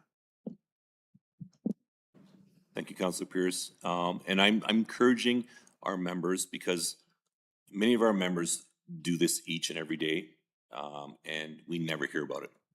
And it's rewarding for myself to put some context to what our members are doing. And by all means, I'm encouraging them to not toot their own horn, but just share, because to your point, the community sometimes doesn't really understand or doesn't have the awareness of what our members are doing beyond driving in that black and white car that they see driving down their streets. So that was Constable Clarisy. He's one of our newer members here, experienced police officer. Yeah, he's very passionate about community engagement, as you can tell, and that has got a lot of likes through our social media. Good. If you could just pass on, I'm sure I can speak for You everybody stole our here. thunder. Sorry. No, we echo that. But I just wanna- thought it was fabulous. I would like to just share a little bit of a context and encourage you all to do the same. So that post was shared by someone personally, the family of the kids. And that post was seen by somebody else, who then we were able to share it with Inspector McTaggart. So it's not just that the O.P.P were sharing their own work. It came from a result of a positive community interaction where somebody was so happy that that happened, that they took their own pictures, they posted it on their own social media pages for others to see, and then that was shared with the O.P.P to then obviously reshare. So I would encourage all of us that if we see that on our own feeds with our own friends and our own connections and our own, because remember Stryker was able to identify that, and obviously with the permission of the people involved and everything like that. But I would encourage us all that if we do see those types of interactions, to please highlight them. I'm happy to help be a conduit to help get them to Inspector McTaggart. But the engagement that you got on that social media post alone is so important, because the number of people that see it, the number of interactions, it's not just all the bad news all the time, it's the good news, and it's the interactions with youth, and especially doing those types of things in that community. And it's in all of our communities, not just in St. George, that they do those things. So if you guys see them, or if other members of the public see them, please share them. Like if anybody's watching and they do have these opportunities, let's make sure that they get to the right people so that we can promote that and show that that good work that's being done. To your point, Councillor Pierce, it was fantastic. And Absolutely. Thanks to Member Stryker for having the eagle eyes to see that and to be able to share that. And I know that many of us reshared it, and it got, Mayor Bailey shared it, various councillors reshared it. So when we get out there to the world, it's just really important to amplify those stories. So pass on our thanks as well to the officer. And I know other officers do the same thing throughout the year, just maybe don't have a photo evidence of it, but yeah, keep up the good work that way. Only thing that could have made that better, Madam Chair, is if we would have had a Leaf uniform on, that's all. Well, Just remember Brown. we shall see. Any other, so Councillor Pierce, good? Okay, thank Good, you. thank you. All right, Member Brown? Thank you, Madam Chair, through you. I just want to reinforce again that your local summary is the best part of the statistics report that we get. It's the most meaningful, and I hope you can take that back to the O.P.P, that they need to look a little bit deeper into what they're providing us, because I don't think it gives us as much information, meaningful information as it could. This is definitely the best part. 2 quick points, and they were already touched on by Councillor Pierce. I'm really happy to see that the protocols are in place. 53 minutes less per hospital visit is significant. So that's a really good news story. And then the other good news story is a couple meetings ago, you advised that you had addressed the traffic management unit and wanting to see a bigger, a wider scope on their enforcement. And it's impressive to see that that's probably the best enforcement outside of the Part 1s since the program's come into place on an average. So I'm really pleased that they've responded very well to your direction and that you've taken care of what needed to be done there. And I look forward to seeing more of that in the future. Thank you.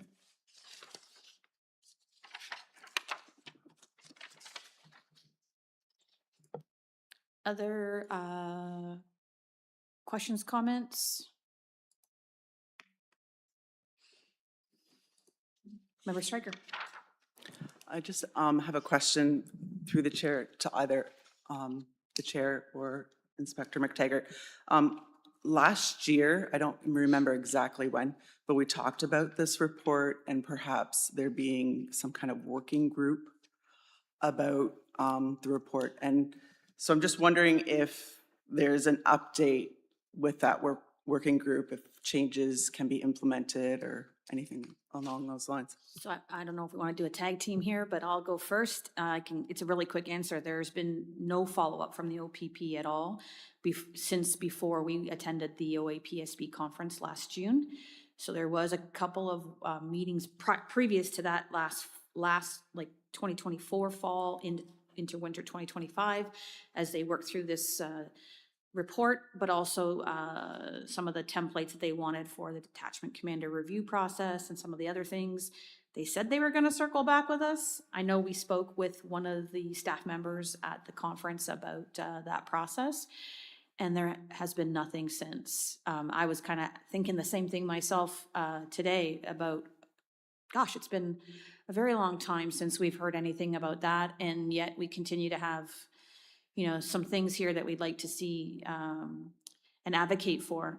I understand that they want to be standardized across the province in terms of how detachment commander reports are rolled out, but I think what we've tried to advocate is that they lose the big picture context when they try to whittle everything down into a standardized number. Numbers don't tell the whole story, and so maybe that's time that we get.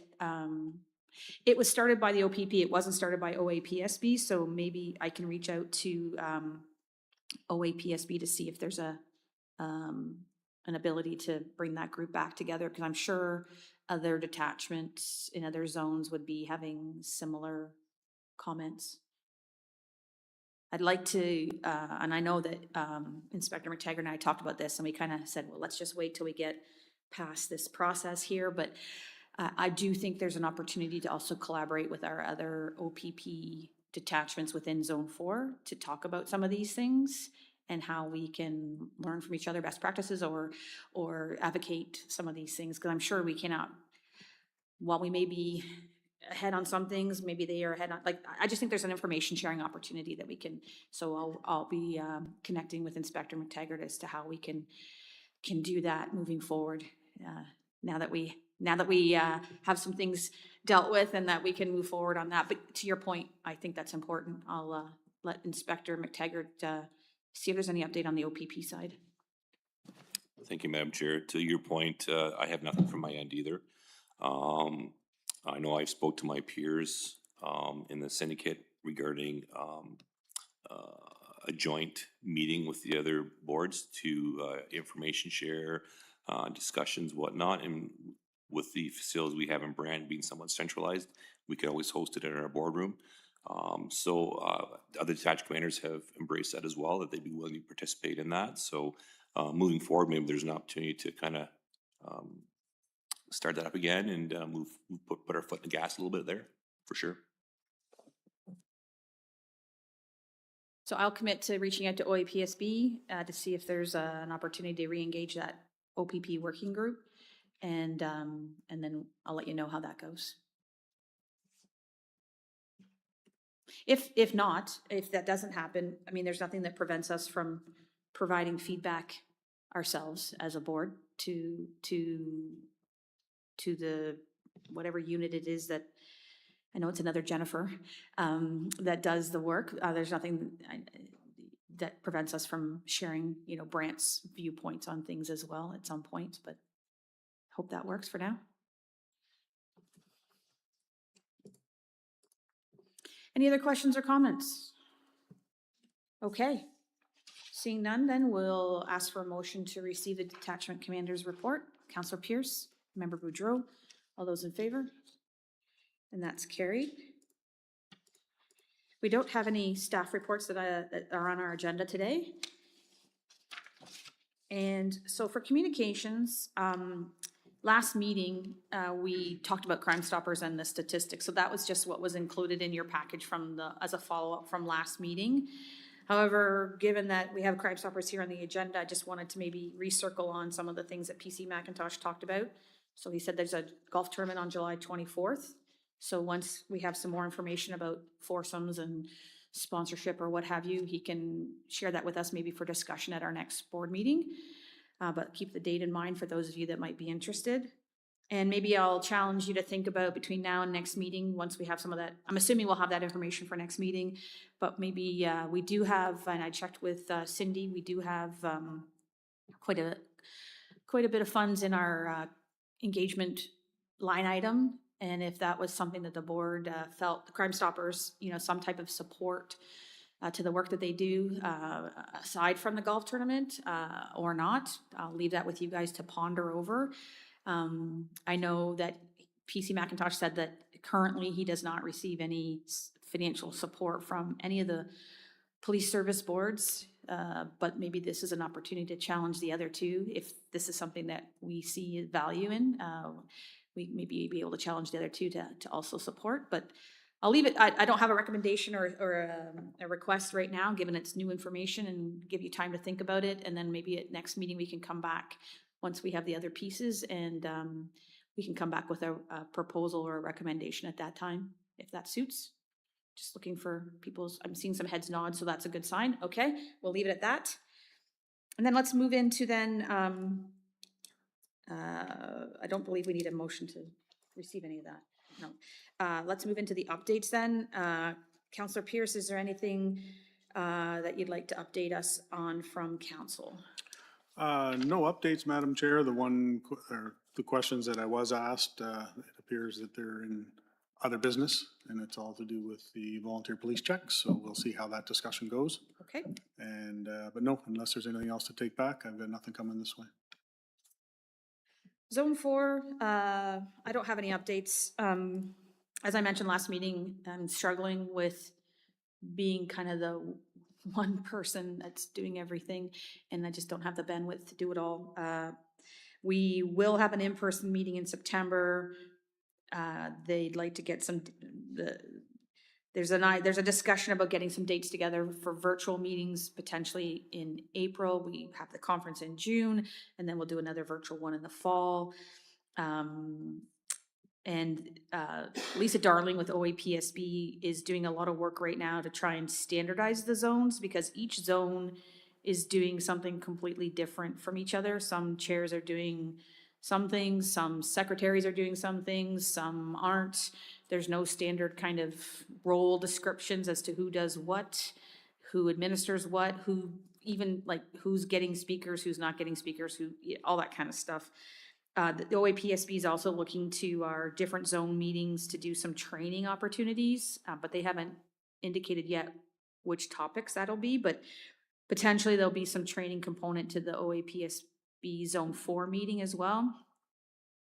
So no further update, but if there's anybody that would like to help out, always willing to take extra hands for sure. There's only so much that can be done. So I'll leave it at that for Zone 4. And then the chair update, as you know, participated in the detachment commander interview process with Chief Tibb, Superintendent Quenville, and Superintendent Lucas. I knew it was an L word, but I lost it. And it was held here in Brant Detachment. And then you all know that process and how that turned out. I do want to share that I do feel that the process was well run, well done. That some very good conversations with West Region command team, and they understand the needs of Brant very well. And we have a very good, relationship with them, and an understanding of, they understand our needs, and just really pleased with the outcome. But I felt that the process was open and transparent and fair, and very in-depth questions, and very, very in-depth types of responses from all of the candidates. So yes, I just wanted to report on that, and obviously we are very thrilled with the outcome. We will look to do some additional communications once the O.P.P has done some final work on their side, right, in terms of the positions, because our detachment wasn't the only position that is being done. So we'll look to do some more formal communications on that down the road, and supporting that.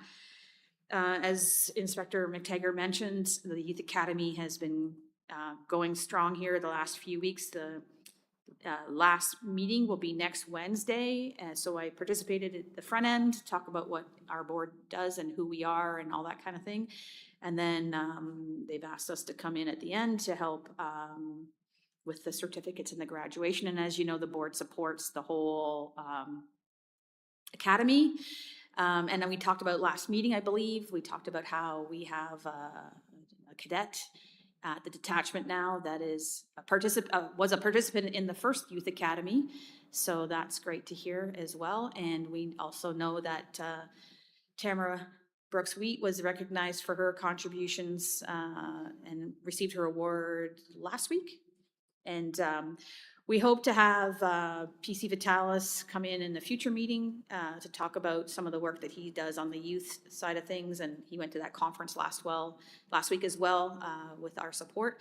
So we'll have, I know we're interested in the youth side of things, so we'll have Inspector McTaggart has, not sure when, we've got a lot of things going on here. Hopefully you all appreciate some of the different speakers that are coming in and some of the different types of topics we're covering. So if there's a suggestion that you might like to see, let me know so that we can line that up. But I know that next meeting we have Municipal Policing Bureau coming in as well to talk about that. So there's been a number of things going on. And then we have the Nova Vita event on March 11th that will be, a group of us will be attending. And next meeting will, I just received information, but mark your calendars down for September 11th for the 5th annual golf tournament to support the Brant Safe Beds program. And it's being held on September 11th. So kind of special opportunity there to recognize our first responders on that important day. So I'm sure there's probably other things, but I'll leave it at that for now. And if you have any questions at any time, please let me know. So if there's nothing else, we'll move into the other business. We had volunteer police checks on the agenda last meeting, but we ran out of time. And I wanted to put it on the agenda because there's been a number of concerns that we've received over the past several months, Inspector McTaggart and I, through some of you, through members of the public, through however, and that we've tried to get to the bottom of. we'll probably do this a little bit as more of a tag team, but as you know, the volunteer screening process is gone online. It's not done at the detachment level anymore. It's not, it's third-party service provider. And there was some growing pains through the transition process for sure, with the time delay. And we're all used to maybe being able to get it quite quickly here at the detachment from back in the day. So there's been a couple of different concerns raised with whether you're a volunteer, whether you're seeking employment, whether you need it for educational purposes, whatever the reason that you need a volunteer screening check. And there's different levels that are required for different positions, and some of the concerns have been raised are the time it takes to get them done. So I know Inspector McTaggart did a little bit of a deep dive, and I more or less communicated with the people themselves. There certainly is a concern, and there's ebbs and flows that I've seen in terms of response times. One of the frustrations I have is that what's posted on the website for the wait time is not actually the standard wait time. It's the longest wait time that they possibly have in the queue. It's not the average wait time. So I feel that they're miscommunicating it to the public, because when you go to apply and it says that we're now processing applications from whenever, it sounds like, oh my gosh, I'm gonna have to wait 8 weeks for a check. And sometimes that may be the case, and sometimes you get it back in less than a week, which I've had some people let me know that it's been very quick and very responsive. So some of the concerns I think that we need to figure out is people aren't completing their applications thoroughly, so there's a delay in the response time. So there might be an error, there might be something missing, there might be whatever. So that's one concern. The type of check that they're asking for, whether they have the appropriate documentation from the various organizations. And I think the other thing is that we need to socialize the idea that you're not going to get same day or next day service on this. It's an important screening security check. We didn't have that at the detachment level, and we certainly aren't going to have it with this. So if a county resident is going into the city of Brantford, for example, to do hockey coaching, and Brantford Minor Hockey needs a volunteer check, they still have to get it because they're a resident of the county. So there's been a couple of people frustrated with the volunteer checks because they thought they could start volunteering like the next week, and that isn't always the case. So if there are volunteers looking to get into volunteering, they need to make sure they have enough time to get that process completed. Now, I'm not saying that it's perfect, and Inspector McTaggart and I have had several conversations about, we've had some concerns from some of the long-term care homes that are like labor, trying to get good staff on board, and they need their screening, and it's delaying that. And we've had several conversations about that, and I'll let Inspector McTaggart talk about what he's done to advocate that up through the O.P.P chain. Unfortunately, we get a, kind of a standard response in terms of the process. So I'll leave it at that for now and let Inspector McTaggart fill in some of the pieces on the O.P.P side. But just, I guess what I wanted to be able to put this on the agenda for is to say that we are very much aware of the concern. I understand the concern for sure. I know I had personal experience. I only have 2 kids, but both of my adult children needed secure checks for different purposes, and they got them within 1.5 weeks each. Even though this website said it was going to be an 8-week delivery time, and they both had a panic attack about it. For whatever reason, they both independently were able to get it quickly. So I'm not sure what the disconnect is there, why it would say that, because that isn't good communications to the people applying. And I know that that's not the case for everybody. I know that there are people that are waiting much longer depending on the flow.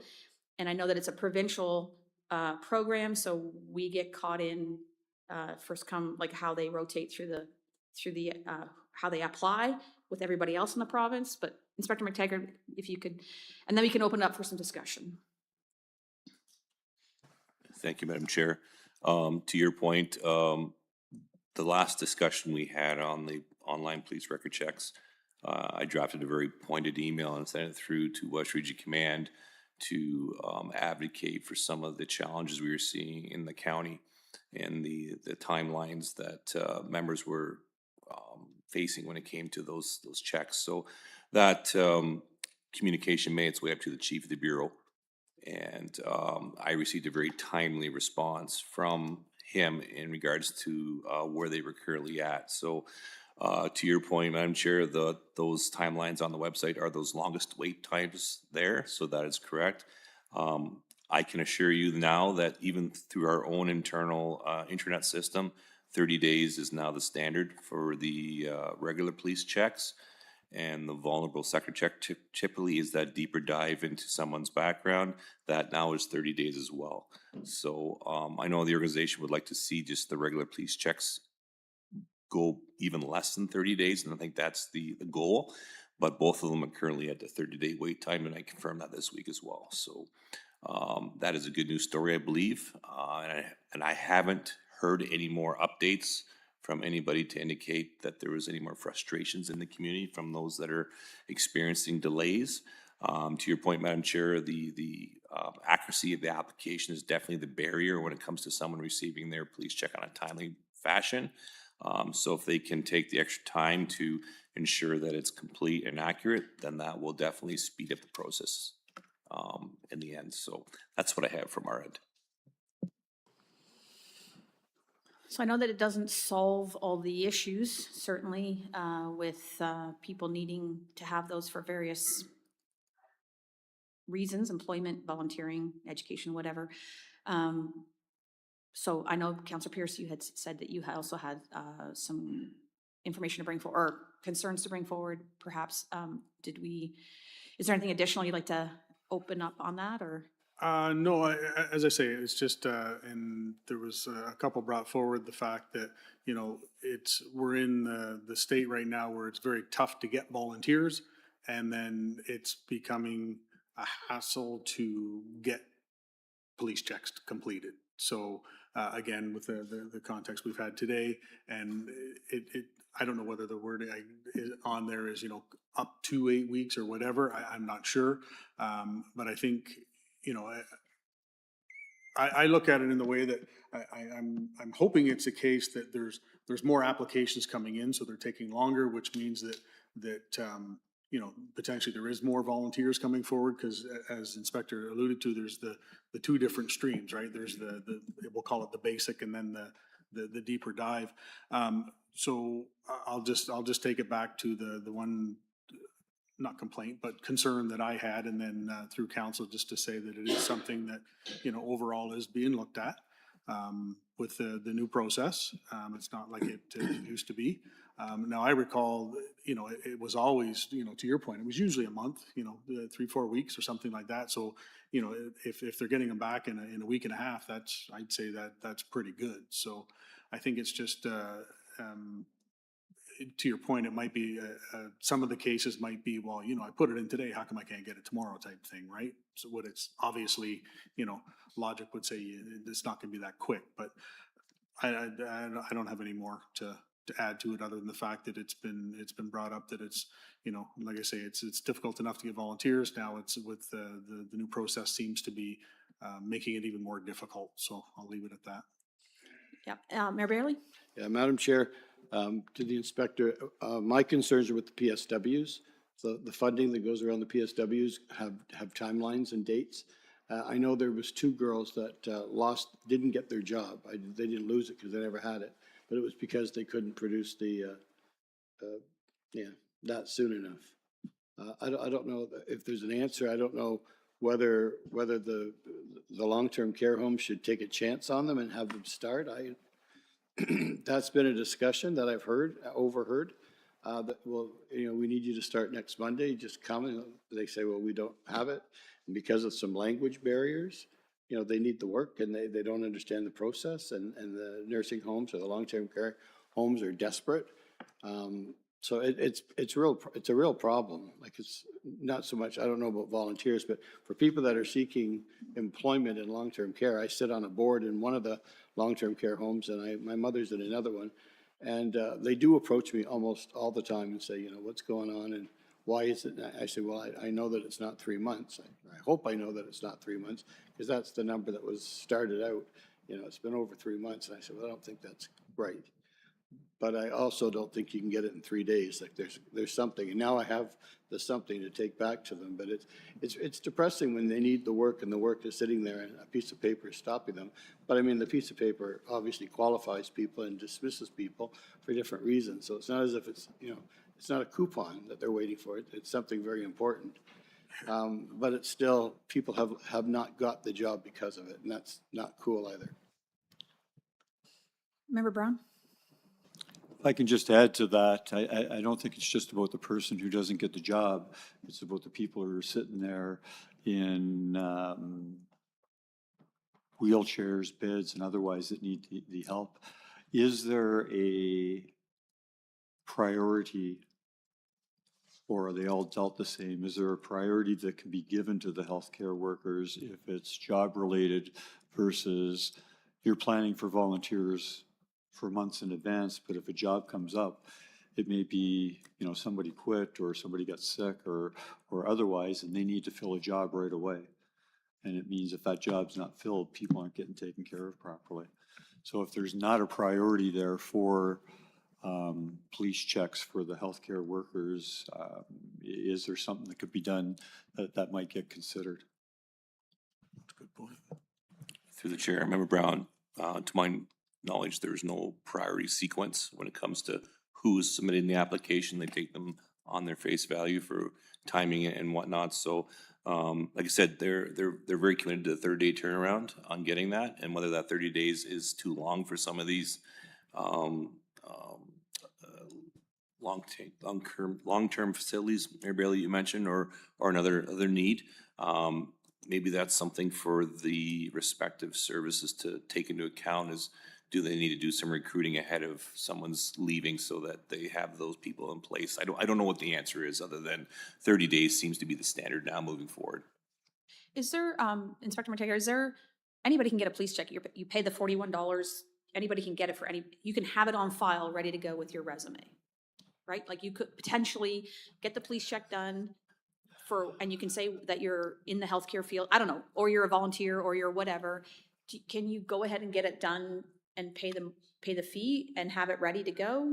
I think part of the application process is why you require that. Okay. So in order to get the police check, there has to be a reason for it. Right. And then they would have to get that from the respective agency that's requesting it.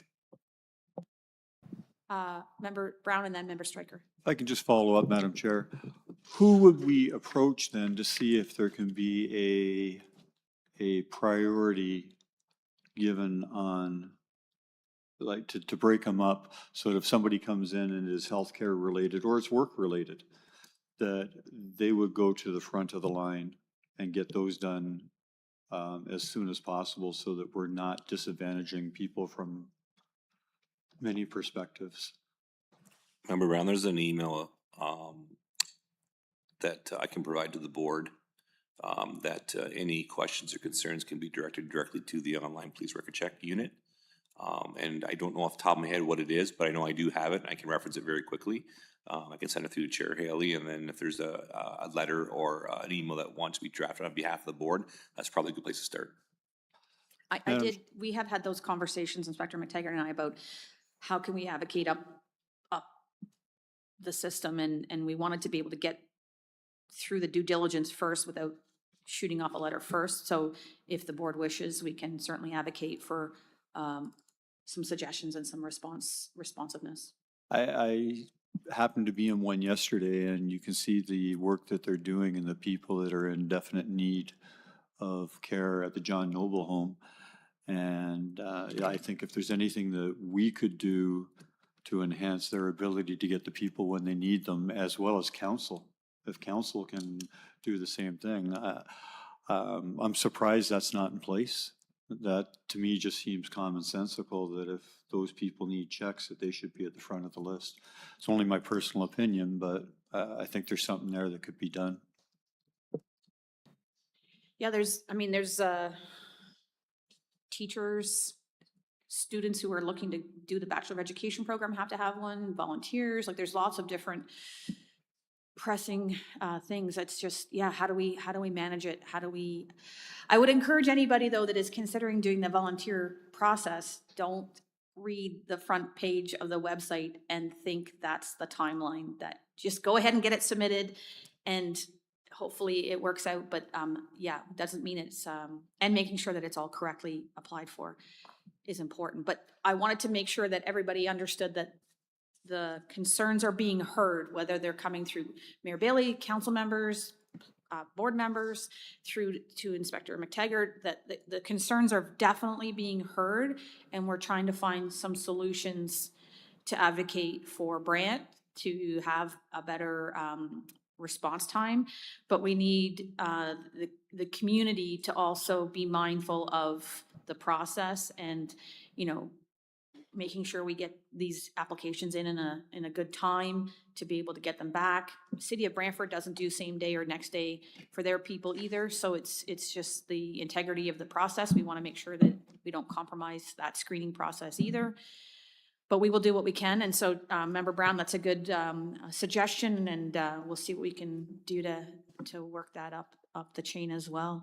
Member Stryker, you also had a comment. Yeah, I just had a question through the chair. So from my understanding, the process has changed and there's now a third party who is doing these rather than the specific detachments. Is that correct? Is there more than one third party agency that provides these? Through the chair, Member Stricker, Triton is the company that has been contracted to see this through. And the organization is aware of some of the challenges they're having, and they've pushed back on that third-party provider to identify those deficiencies and take necessary actions to rectify that. So staffing was a challenge.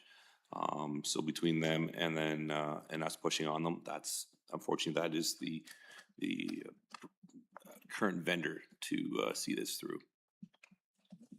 You had mentioned that the O.P.P had allocated additional staff resources as well to this process as well, given the complaints, or not complaints, but concerns that were raised about timelines.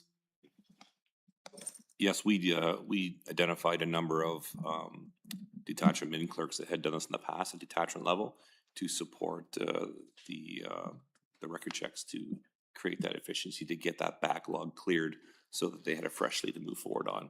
I don't know if that's still happening because we didn't have one locally here in Brant that did that, but I know there's a number of detachments across the province that were supporting that. So I guess we'll keep you posted as we move through some of the things that Inspector McTaggart can talk internally to his team about, but I do think we also could consider taking a resolution to the O.A.P.S.B. annual meeting to get them to advocate provincially. Might have a lot more louder voice than just our detachment, but we could certainly take a resolution to the O.A.P.S.B. annual meeting to seek support for that lobby effort. Okay, so if that's done on that topic, we don't need anything on that, right? So we have no in-camera today, and I know that we're past our time and everybody's busy. Just wanted to note that at the back was copies of the most recent detachment newsletter.